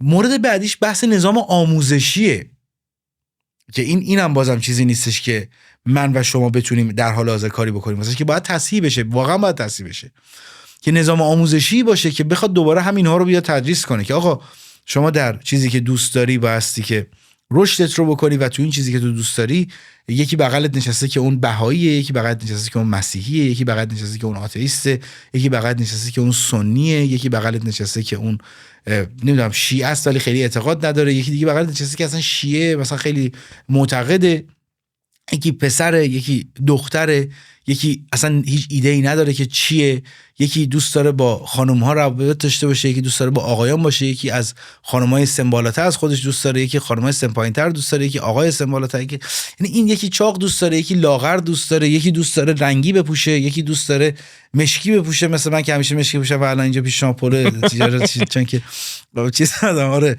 و یکی نمیدونم، میدونی هر کسی یک چیزی رو دوست داره و به این چیزی که دوست داره احترام نذار و اونم باید اوکی باشه که بتونه با تو به خودش بخنده، ولی در آن واحد یه کاری هم نکن که اون حذف بشه، یه کاری هم نکن که اون امنیتش و آسودگی روانیش به خطر بیفته. این نکته که داری میگی رو من به واسطه مهمونان تجربه کردم. این مقوله کنسل کالچر که اتفاقا یه ریفلکس هم احتمالاً الان که پخش میشه اون رو شنیدید، در رابطه با همین موضوع صحبت کردم که اصلا چگونه این فشار اجتماعی میتونه باعث شه که آدم‌ها از حقیقتشون فاصله بگیرن و اصلا نتونن حقیقتشون رو بیان بکنن. چون یک زمانی شما برای بیانت از اون نیروی فائقه میترسیدی، از پلیس میترسیدی، از چه میدونم حکومت میترسیدی، از بیسار میترسیدی، از اونی که ابزار سرکوب تو رو داره میترسیدی. همه جای جهان ها فرق نمیکنه. امروز به نقطه‌ای رسیده که شما از خود جامعه باید بترسی. بله. به واسطه دموکراتیزه شدن محتوا و تولیدش و بروز و ظهور سوشال مدیا، شما حرف میزنی یهو با واکنش‌های مواجه میشی و این واکنش‌ها سویه های حذفی به خودش میگیره. من مهمون داشتم اینجا، مهمون من نان باینری بود. حداقل دریافتش از خودش این بود که من نان باینری ام. بله. اصلا در این دوگانه جنسیتی من نمی گنجم، ممکنه اصلا جندر فلوید باشم و تردد بکنم بین. حالا اصلا کاری به این موضوع ندارم که آیا من درکی از این موضوع دارم. من روبروی مهمونم هم این رو بهش گفتم ببین من اگه به تو بگم من تو رو کاملا درکت میکنم، میتونی همون لحظه اینجا بلند شی بری، چون من دارم دروغ میگم. من به عنوان یک آدم استریت اصلا نمیتونم بفهمم تو چی داری میگی. خب ولی نمیتونم کتمان کنم که تو اینجایی الان و تو اینی، من چیکارش بکنم؟ من نمیتونم تو رو بگیرم حذفت کنم. خب بنابراین بله. و نباید هم. بنابراین من میتونم با تو صحبت بکنم، یه بخشی از جامعه این واقعیت رو بپذیره که بخشی از جامعه توی همچین شرایطی داره زندگی میکنه که در طول زندگیش از این شرایط یه وقته راضی هم نیست، یه وقته ممکنه خودکشی فکر بکنه این آدمه. بله. خب که من چیم، من تکلیفم چیه الان با خودم، چون ممکنه دائما جابجا بشه. حالا ورای این که فلان روانشناس به این چی میگه، فلان پزشک به این چی میگه، جامعه به این چی میگه، او هست و او باید یک حقوق مدنی داشته باشه و باید بتونه در کنار من آزادانه زندگی بکنه. میخوام مسخرهش کنی، خب بکن، اونم باید بتونه که تو رو مسخره بکنه. ولی تو نمیتونی حقوق مدنی اونو از بین ببری و ازش بگیری. ضعیف کشی نباید به معنایی کرد که بله، من ببین یه چیزی وجود داره، ما این رو به واقع میدونیم که شوخی کردن و مسخره کردن، این کلمات با هم دیگه شاید به ظاهر خیلی فرق میکنه ولی در واقع خیلی فرق نمیکنه. این دو مسئله‌ای که فنه، میدونی، مثل بیان، مثل نگوشیشن، مذاکره کردن، فنه. و خب به فرض مثلا همونجوری که به طور کلی در واقع گفتار هم یک نوعی فنه. اینکه تو چجوری بری مثلا دایره واژگانی بخوای تعریف کنی برای خودت، از کجای حنجرت صحبت کنی، اینا همش فنه. اینکه تو چجوری لهجه تا انتخاب کنی برای خودت فنه، در آن واحد که یه چیزی که همه دارنش ولی به صورت اکتسابی بدون اینکه شاید خیلی ها بدونن که چی رو سلکت کردن دارنش. افرادی که فن این مسئله رو حالا یا به صورت تصادفی یا به صورت عامدانه رفتن و به دست آوردن، نباید بیان و از این استفاده کنن واسه اینکه یک آدمی که واقعا میشه گفتش که بی سلاح، بی خطره و فقط هست که زندگیش رو بکنه، بخوام بیان و روی این خودشون رو خالی کنن که بعد نشون بدن که چی، که آره دیدی مثلا من اینو. اصلا این به نظر من یک جنایتیه که اصلا هیچ جوره نمیتونه آدم بیا تعریف کنه که چقدر یک انسان میتونه تهی از محبت باشه که به نسبت هم نوع خودش بخواد یک چنین کاری رو انجام بده. کافی بودم این روزا کامنت اون پست رو بخونی، یعنی اون پست یه ریل کوتاهی ازش شما تو اینستاگرام گذاشتیم، فکر کنم 700 هزار بار دیده شده بود، فکر میکنم اون زمان باید برم چک بکنم. باور نکردنی بخشی از جامعه. ببین برای همین میگم که اینا به هم وصل میشه وقتی تقلیل داده میشه به واسطه ترندی که الان در شبکه‌های اجتماعی هست. اون آدمه رو وصل میکردن به تفکر چپ، بله. بعد از اون ور مینداختنش تو دایره ووکیزم، بعد از اون ور میگفتن که نه اینا باید حقوق مدنیشون هم ازشون، که ما اصلا همچی چیزی نداریم. خب مدل احمدی نژاد دیگه که ما اصلا تو ایران ما همچی چیزی نداریم و اصلا آرزوی مرگش رو میکردن. و در نهایت هم مگر آیا ببین یه سوال واقعی وجود داره، آیا یکی این که یک نفر میاد میگه آقا من از این که ببین من یه آقایی رو چند وقت پیش کشتنش، این آیه اسمش یادم چی بود، چارلی کرک. این چارلی کرک رو که کشتنش، خب من قبلا خیلی با حرفای این آدم چیز کرده بودم که اینجا داره مزخرف میگه، اونجا داره مزخرف میگه، اونجا داره مزخرف میگه. چرا داره مزخرف میگه؟ چون که بذار من این مثالی واسط میزنم. احتمالاً شما که فارسی زبانی و داری این برنامه رو میبینی، به احتمال خیلی زیاد شما یک دوستی هستی که از یه بک‌گراند شیعه داری میای. یعنی ببین من اینطور نیستم ولی شما اینطور هستی، بک‌گراند شیعه داری میای و نمیتونی بگی که من، حتی اگه الانم بخوای بگی من مسلمان نیستم، میشه اکس مازلم، یعنی پیش از این در یک خانواده مسلمان به دنیا آمدی، درسته؟ و این که بیای بگی که من اینو کلا از زیر قبول ندارمش، هم باز کماکان شما یک اکس مازلمی. یعنی میخوام اینو بهت بگم، نمیتونی این شکلی زیر سوالش ببری. و نگاه افرادی مثل اون اینجوری بودش که میگفت فرهنگی که تو توش بزرگ شدی، اگرچه امروز تو رو به اینجا رسونده که تو مخالف با حتی دین خودت باشی و بگی من دیگر مثلا شیعه نیستم، اکس مازلمم، ولی در نهایت هم اون از گرانیگاه و فرهنگ تو مشکل داشت. بله. و معتقد بود فردی مثل تو اصلا نباید تو همسایگی اون زندگی کنی. بله. میدونی؟ و تو نمیتونی در آن واحد که بخوام اینو بهت بگم، حتی جالب شد براتون، نه فقط این، حتی با افرادی که اگر که شما الان آشوری هستی که احتمالاً مسیحی هستی یا ارمنی هستی، حتی با تو هم مشکل داشت، چون میگه فرهنگ تو باز کماکان به خاطر اینکه surrounded by Islamic چیز بودی، با در واقع از اون بک‌گراند اومده دیگه، بنابراین مسلمون بودی، به هر صورت تو توی اون محور بزرگ شدی و حتی تو هم دوستت نداشت. پس تو نمیتونی، نه اینکه دوستت نداشت، میگفت تو اصلا در همسایگیش نباید باشی، خطر بالقوه به نظر. آره یعنی تو اصلا میتونی فرهنگ اونو نابود کنی. این دیگه داره مستقیما به تو انسان توهین میکنه و این موجوده، چیزی که دارم میگم داکیومنتش هست که برید ببینید. شما همین الان تو شبکه‌های اجتماعی راجع به این موضوع نمیتونی به راحتی صحبت بکنی. نه اصلا نمیتونم صحبت کنم. و در آن واحد چیکار کردم؟ من در آن واحد از چارلی کیرک دفاع کردم، گفتم آقا حق ندارید به خاطر اینکه طرف حتی انقدر تفکراتش بکشینش، عجیب غریبه بشینید و خفش کنید و صداشو ببندید. کار جنایته. حق داره آقا اینجوری نظرش اینه. به هر حال کاری که نکرده پراگماتیکال، که اگر کاری کرده عملشو محکوم کردن عملش کفایت نمیکنه، باید یک دستگاه ناظر حقوق بشری بیاد و برخورد کنه باهاش. یعنی اینکه نه من مخالفم با کاری که دارد میکنه، نه اونجا باید یه دستگاه ناظر عملی وجود داشته باشه. خب ولی این چنین تفکری داشت. اینکه یه جا گفته بودش آره مثلا آقا ایرانیای آمریکا هم آدمای خوب توشون زیاده، مثلا آدمای موفقی ان، همونو فقط ترند کردن. بعد اینکه مثلا چند تا دیگه هم گفته بود که مثلا ایرانی ها رو هیچ وقت مثلا مقایسه با فرهنگ مثلا رومن کاتولیک و مثلا یا مثلا امریکن کالچر نکنید. اون بخشم یعنی وجود داشت در این همین این خطرشه. این تقلیل دادنه. البته میفهمم یعنی من از بیرون که میشینم، چون من کانتنت بلند تولید میکنم، احتمالاً دهنم باز سر این موضوع. میفهمم که در 30 ثانیه 60 ثانیه به واسطه الگوریتم‌های شبکه اجتماعی یا اصلا علاقه شخصی خود اون آدمه که تو باشی که به این نتیجه میرسه که نه من بخوام فلان ترمو توضیح بدم باید چند قسمت برنامه تولید بکنم، زحمت داره، وقتش و فلان و هزار تا داستان. ولی یه خطرات این مدلی داره که من حداقل من از بیرون وقتی نگاه میکنم و با جامعه مخاطب خودم در تماسم متوجه تفاوتش میشم. امیررضا وقتی که من با اون مهمونم تو برنامه صحبت کردم، یک برنامه 2 ساعته بود، اون درونیاتشو بیرون ریخت.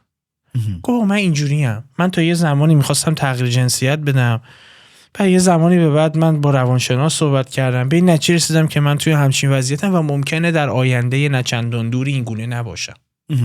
ممکنه یکیشو انتخاب بکنم، ممکنه دوباره برم به سمت تغییر جنسیت، یا نه ممکنه با این فیزیک زنانه الانم مثلا کنار بیام و احساس کنم اینم، ولی نمیدونم الان. خب هنوز در پروسه شناخت خودم. وقتی که این گفتگو 1 ساعت خورده ای رو مخاطب من میدید، من رفتم کامنت ها رو میخوندم. خیلی ارتباط برقرار نمیکردن و منطقی هم من میفهمم اون آدمه رو، که من نمیفهمم این چی میگه، چون اینجوری نیست اون آدمه. منم که روبروی مهمانم میشینم، من چند تا چیزو میتونم بفهمم. من میتونم بفهمم که این یک انسانه که روبرو من نشسته و این وقتی میخواد بره سر کار، این وقتی میخواد چه میدونم بره بیمارستان، این وقتی میخواد حرف بزنه، وقتی میخواد دهنشو باز کنه، وقتی حقوق اجتماعی و مدنیش رو مطالبه میکنی، باید داشته باشه. باید داشته باشه. خط قرمز این. شما نمیتونی اینو حذفش بکنی، ولی میتونی نفهمیش. منم نمیتونم بفهمم که دقیقاً داره چی میگه، چون من تو کله اون نیستم. تعریف من از هویت جنسی با چیزی که اون داره تصور میکنه ممکن تفاوت داشته باشه. تفاوت کامنت ها رو که میدیدم توی یوتیوبمون و توی اینستاگرام به فکر من وامی داشت. اینکه چقدر فرقه وقتی که شما یه مسئله رو سعی میکنین تبیین کنی و مخاطب میشینه پاش، و اینکه فقط 60 ثانیه از اون گفتگو که اتفاقا یک روایت کامل رو هم هست در شبکه اجتماعی به اشتراک میذاری که انبوهی میبیننش و 60 ثانیه برای نتیجه گیری راجبش براشون کافیه و آرزوی حذفش رو میکنن. یعنی بعداً به پیشنهاد میکنن برو کامنت ها رو بخون و وصلش میکنن به همون ترند هایی که میشناسی. و اینجا که من بیرون میشینم پیش خودم میگم کاش اونایی که شورت کانتنت تولید میکنن به این اثر هم فکر کنن، برای اینم یه کاری بکنن. یعنی در قالب همون 60 ثانیه طعنه هایی به مخاطب خودشون هم در این رابطه بزنن که ببین اسیر این ترند ها نباید بشی. یعنی این که بلا فاصله قطبیده شده به همه چیز نگاه بکنی خیلی عجیبه. چیزی یادم اومد اون آقای بودش رنده کامیون بود میگم من کیم. آره یعنی میخوام بگم که ببین یه چیزی وجود داره در نهایت امر برای خیلی از افراد. من حداقل این رو خودم با خودم همیشه جلوی آینه میگم پرسه فقط بامزه‌ای. اوکی، یعنی من یه چیزی به وجود میاد به عنوان کامفورت زون. اولا بذار این رو بهت بگم که در یوتیوب هم اگر یک باری محتوات به شکل غیر عادی بره توی اکسپلوری که تجربه دارم، حتما کامنت های عجیب و غریب می‌بینی که اصلا غیر عادی باشن و مخاطب و آدینس شما نباشند، به شما کامنت هایی میدن که هیچ ربطی بهت نداره. حتما و میبینی این کدوم حرف اصلا چه جوریه چنین برداشتی رو چیز کرد. خب من چون شورت کانتنت تو یوتیوب هم میذارم، من اونورم دارم کامنت میبینم و محتوای لانگ منم به واسطه اینکه شورت کانتنت من ویو بالاست، لانگ منم بعضن دیده میشه توسط خیلی از همین دوستان. مثلا من یه دورانی من یه دوره گذاشتم تو یوتیوب اسم اسطوره‌های زندگی من و مثلا یه تعداد زیادی آدمایی که دوست داشتم مثلا راجعش صحبت کردم که خیلی بی ربط بودن، از آلیس کوپر و لمی کلینستر بود مثلا نمیدونم تا ساموئل بکت و مثلا افراد این چنینی. مثلا اینا یکی کامنت گذاشته زیرش این یارو چپول فلان، مثلا کیو داره میگه؟ مثلا که ترسای منم رضا همینه، من پستی رو میذارم بعد میبینم که خب این مثلا یه گفتگو داریم، خب این رفت که وایرال بشه میفهمم دیگه یه جای دیگه دیدی دیگه یه جایی که میره اونورتر میگن خب این رفت دیگه وایرال بشه و الان خیلی‌ها میبینن به همون لحظه قسم میگیره که الان کلی جروورم قراره بشنویم، چون به دست آدم‌هایی میرسه که اصلا از این منظومه فکری آگاهی نداره. فقط میگه اینو که در نظر بگی مثلا میبینی یه کسی مثلا نمیدونم بلاگر حوزه اصلا نمیدونم کسب و کار یا اصلا یه آدم معروفه مثلا نمیدونم 600 تا 500 تا فالوور، اون میاد یه کامنت مثلا چرت و پرت میذاره و خب مثلا تو اینجوری هستی که خب الان باید چیکار کنم دقیقاً؟ میدونی نه اصلا بحث اینجاست که اوکی من که بلاک میکنم افرادی که اینجوری باشن، چون ببین یه واقعیتی وجود داره. چرا اونو بلاک میکنم؟ چون که اون آدم دقیقاً میدونه که داره چی میگه و اون پلتفرم رو هم میشناسه و میدونه که به واسطه کامنتی که گذاشته میخواد منو ساجستم کنه برای آدینسش و پیج اصلیش هم این کارو کرده و اون قطعاً هدف داره در راستای کاری که داره میکنه و من ترجیح میدم که چی میگم منیپیولیت بازیچه اون چیزی که اون میخواد نشم.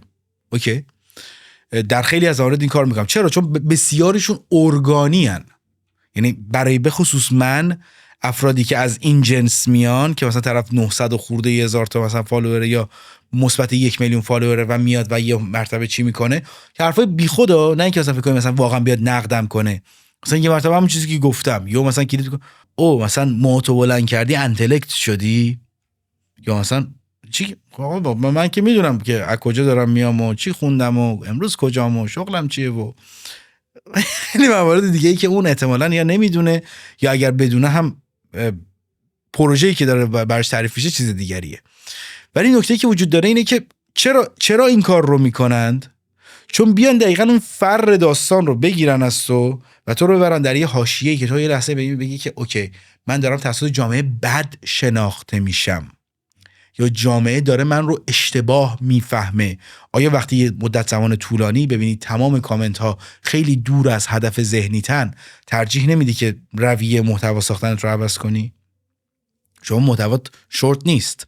حساب کن مایی که فقط روی این فیلد داریم سرمایه گذاری میکنیم به تبع برامون مهمه که حداقل یه حد اکثری از مخاطبین ما لذت ببرن و واقعا کیف کنن با چیزی که دارن میبینن. بله در اتفاق اسرائیل و جمهوری اسلامی که اخیراً افتاد من اصلا برام مهم نبودش هر کسی بخواد چی کنه. من اصلا برام یه چیز جالبه بگم، من 72,000 تا فالوور مثبت داشتم توی اون ماه، 50,000 تا آنفالو داشتم و نه اون 72,000 تا قدمشون رو چشم من و همون 50,000 تا به سلامت باشن امیدوارم. یعنی من اصلا به این نگاه نکردم که الان چه اتفاقی به لحاظ عددی داره واسه من میفته یا کامنت داره میگه قربونت برم مرسی یا چقدر آدم پوفیوزی هستی خاک تو سرت. چرا؟ چون من چیزی رو گفتم که احساس کردم اون لحظه باید راجبش صحبت کنم و واقعا نظرمه و اصلا کمدی هم دیگه نبود. بعضا بالای 3 دقیقه 4 دقیقه میشد خیلی وقتا صحبتایی که میکردیم. به عنوان پرسش آخرم میپرسم اینو امیررضا، به نظرت جامعه ایران به اون نقطه رسیده که متوجه بشه باید به یه سری چیزاش بخنده یا هنوز در مرحله انکاره؟ بخشیش آره بخشیش هم نه دیگه طبیعتا. یعنی یه بخش قابل توجهی از مردم این رو میدونن که مادامی که ببین یه بخشی از خندیدن در راستای همون بحث خراب کردن است میدونی و ما به چیزهایی باید بخندیم که به جد یک دوران زیادی در ذهن ما ساخته شده و امروز باید اون ساختار رو بشکنیم تا بتونیم یه چیزی جایگزینش بسازیم و امیدوار باشیم که آن چیزی که جایگزینش میسازیم حسناتش و خوبیهاش بیشتر باشه از معایبش و بدیهاش. اوکی؟ یعنی طبیعتا هر ساختار جایگزینی هم که بخواد بیاد خوب محض نخواهد بود، طبیعتاً باز هم ایراداتی بر اون وارد خواهد بود. یعنی هیچ جامعه چی میگن ایدئال آرمانی در دنیا وجود نداره که وجود خارجی نداره و ما باید اون گل درشت ها رو حداقل واقعا بپذیریم که باید بهشون بخندیم و باید بشکنیمشون و فکر میکنم که تا حد خیلی زیادی بله. یعنی من حتی دارم میبینم افرادی که شاید با عقبه ای هستن که ما قبلا میگفتیم اینها عقبهشون اصلا تفکراتشون مذهبیه، وقتی من میبینم افراد زیادی هستن که در همون حوزه با وجود اینکه حالا همچنان اعتقادات مذهبی دارن میپذیرند که آقا بسیاری از خرافاتی که داره ترویج داده میشه میتونه چه آسیب‌هایی داشته باشه، مبارزه حتی میکنن با اینکه آقا میگن اونجایی که مثلا نمیدونم طرفدار رفرنس قرآنی میده داره از قرآن سوء استفاده میکنه. به نظر من خیلی کار محترمی میکنه که با وجود اینکه خودش هم معتقده به همون کتابه، معتقده که اوکی مثلا این شکلی که داره این بهش نگاه میکنه نگاهیه که تخریبش از ساختش از اون فایدهش بیشتره، پس این نگاه رو حداقل ما باید بهش بخندیم، باید باش برخورد کنیم. اوکی من براش احترام قائلم، حتی با وجود اینکه میگم شاید همسو و هم عقیده با من نباشه، ولی کماکان داره سعی میکنه اون چیزی که داره رو تصحیح کنه، وضع بهتری بهش بده. من بهش احترام خیلی زیادی میگذارم، میگم حتی اون جایی که کاملا روبروی من ایستاده، کاملا با من مخالفه هنوز، ولی داره سعی خودش رو میکنه. اونجا است که دقیقا من میپذیرم که اوکی این آدم هم داره توی حوزه خودش، توی عقاید خودش، توی تفکرات خودش کار مفیدش رو میکنه و دستش در نکنه. این حداقلش اینه که آدم‌هایی که با این هم عقیده اند اگر خیلی در مسیرهای انحرافی قرار دارند، به واسطه اینکه میگن اینم هم جنس ماست، اینم از خودمونه، سعی میکنن نقد این رو و نظر این رو و تمسخر این رو بپذیرند و این داره قشر خودش رو حداقل به جای بهتری میبره. ما فکر کنیم به اعتدال در جامعه هم کمک میکنه بسیار زیاد. و بله بسیار هم هنوز داریم ما افرادی که متعصب به این منظور که یعنی عصبی میشن در مورد این که بخوای با عقایدشون شوخی کنی و میگم مادامی که واقعا تهدید اکتیو نباشن، تهدید آشکار و فعال نباشن، ما میتونیم باشون کنار بیایم دیگه، بپذیریم که اینها هم دوست دارن که عصبی بشن از این بابت. امیدوارم به این نقطه برسه که جامعه متوجه این موضوع بشه که با اکثر قریب به اتفاق موارد به جز این که قرار باشه کرامت انسانی رو ببره زیر سوال و اینکه خطر بالقوه ایجاد بکنه برای آزادی افراد به ویژه، میشه شوخی کرد. حتی ممکنه این شوخی گزنده باشه، ممکنه ناراحت کننده باشه، ممکنه برخورنده باشه. مثلا یه وقت هدف اون شوخی هم همینه که همینقدر برخورنده باشه دیگه. شما میتونید در همون قالب اگر مستدل صحبت میکنی پاسخ بدی. برای من شوخی، حالا از این یکمی فاصله بگیریم، برای من شوخیه مثل همون استدلال فلسفی میمونه، ولی از این جهت که شما میتونی با شوخی پاسخ اون شوخی رو بدی و شوخیت میتونه اونقدر مستدل باشه که اگر تأخیر هم شدی به زعم خودت خنثاش بکنه دیگه، یا شما در مقابل همون کار رو بکنی. برای شوخی هم استدلال نیاز هست. برای همین برای من یه بعد فلسفی هم داره. برای همینه که معتقدم آدمایی که میتونن فعال شوخی بکنن، درجا به ویژه شوخی بکنن، معمولاً هوش هیجانی بالایی دارن، قابلیت استدلال دارن، اتفاقا شرایط بسیط‌تر و عمیق‌تر از دیگران میبینن که میتونن باهاش شوخی بپردازن و شوخی بکنن. امیدوارم که جامعه به اون نقطه برسه که کمتر برافروخته بشه، برانگیخته بشه، ولی برافروخته نشه از این که باهاش شوخی میشه. من سوال متعدد پرسیدم امیررضا عزیز، اگه موضوعی هست که دلت میخواد راجع به صحبت بکنی ولی من نپرسیدم یا بهش نپرداختم، میشنوم. من چیزی تو ذهنم نمیاد، فقط همین رو میخوام بگم که به نظر این شخصی منه کاملا، این که ما بخوایم فقط صرفا هوشیار باشیم. اولا که اصلا شخص به شخص نباید خودش رو دست کم بگیره، چون این جمله هم ما توی جامعه زیاد میبینیم که افراد، من جمله خود من میگیم مگه من کیم، یا مگه من چه نقشی دارم، یا مگه، ولی این واقعا جزئیه که در کنار همدیگه قرار میگیریم و اجتماع رو میسازیم. و اگر ما بتونیم بپذیریم که پویش هایی که داره شرکت در واقع شکل میگیره، اون چیزهایی که داره پیش میره، اون که بپذیریم کدومهاش واقعا میتونه برای ما جهان بهتری رو بسازه و منافع بهتری رو بسازه، ما رو آزادتر بکنه، رفاه اجتماعی ما رو بیشتر بکنه، رفاه فردی ما رو بیشتر بکنه، خب به تبع اونها بها بدیم و مرزش رو بشناسیم کجا داره به ما رویا فروشی میشه و کجا به واقع داره این مسئله ذهن ما رو باز میکنه و اصلا هم اینجوری نباشیم که مگه من کیم. ما هر کدوممون به عنوان یک شهروند میتونیم آدم‌هایی باشیم که خیلی مفیدیم، خیلی برای خودمون و اطرافیانمون، خانوادهمون، دوستامون آدم‌های قابل احترام و قابل اعتمادی هستیم. پس ما حتی اگر که در شرایط خودمون رو ببینیم که بگیم هیچ قدرتی هم نداریم، باز ما پدر، مادر، خواهر، برادر، 4 تا رفیق داریم و میتونیم تو دایره خودمون تاثیرگذار باشیم و امروز به واسطه بحث سوشال مدیا و خیلی چیزهای دیگه اگر به نظرمون میاد که بیش از این توانایی داریم، اتفاقا خیلی راه بازه که هر کسی بخواد بیاد و حتی رسانه و مدیای خودش رو داشته باشه و اون کسی که رئیس جمهوره و یا در بالاترین ارکان قدرت هم نشسته یک روزی یک شهروندی بوده مثل بقیه شهروندان، فقط در خودش دیده، استمرار ورزیده و امروز شاید موقعیتش متفاوت شده. هیچ کدوم از ماها رپتیلیان یا اون مارمولک‌های فضایی که اومدن و دارن ما رو کنترل میکنن نیستیم. ما هممون آدمایی هستیم واقعا با یک شرایط، حالا شاید از بسترهای مختلف و معضلات متفاوت و امکانات متفاوت، ولی در نهایت اصلا اینطوری نیستش که بگیم بابا مگه من چیم. نه، واقعا ما هر کدوممون میتونیم به نوبه خودمون تاثیرمون رو بگذاریم و به نوبه خودمون خدمت کنیم به خودمون، به جامعهمون و به خانوادهمون. در کنار همزیستی مسالمت آمیز چون نمونهش شاید تو همین گفتگو بود، یعنی مخاطب یه مقداری اگه هوشمندانه منو دیده باشه احتمالاً متوجه این شده که تو خیلی از مسائل ممکنه در تخالف بوده باشیم. به ویژه در جامعه هدف شوخی، به ویژه در طول مدت زمانی که یا پلتفرمی که اون شوخیه داره مطرح میشه یا اصلا هدفش، من با تو مخالفت‌های فراوان دارم توش. بله میدونم. خب ولی من باید بتونم بشینم با تو گفتگو بکنم، تو باید بشینی با من گفتگو بکنیم و مخاطب خودش بسنجه و اتفاقا بعد از این گفتگو متوجه بشه که امیررضا جایی آمدانه اشتباه میکنه برای اینکه دیده بشه. بله. و ممکنه من باهاش مخالفت داشته باشم که چرا، که ممکنه این یه بخشی از جامعه رو به خطا بندازه، ولی او هدفش اینه و من بعد اگر اون اشتباه رو دید یه جور دیگه بهش نگاه بکنه و ممکنه اهداف پشتش رو تشخیص بده. بنابراین این اتفاق میتونه تو سطح جامعه هم بیفته، بین میدونی نگاه‌های مختلف به فرهنگ، میتونه بین مذاهب مختلف بیفته، تو ایدئولوژی‌های مختلف، تو گرایشات سیاسی مختلف بیفته. یه کمی همزیستی مسالمت آمیزه در جالبی بهت بگم. بگو. در امری که داری میگی، چون که این بحث ویو و الگوریتمه، اتفاقا اون کسایی که میان و دست به تصحیح افرادی مثل من میبرن هیچ وقت ناامید نیستن. چرا؟ چون میدونن که پربازدیدترین پستاشون همیشه همون پستاست.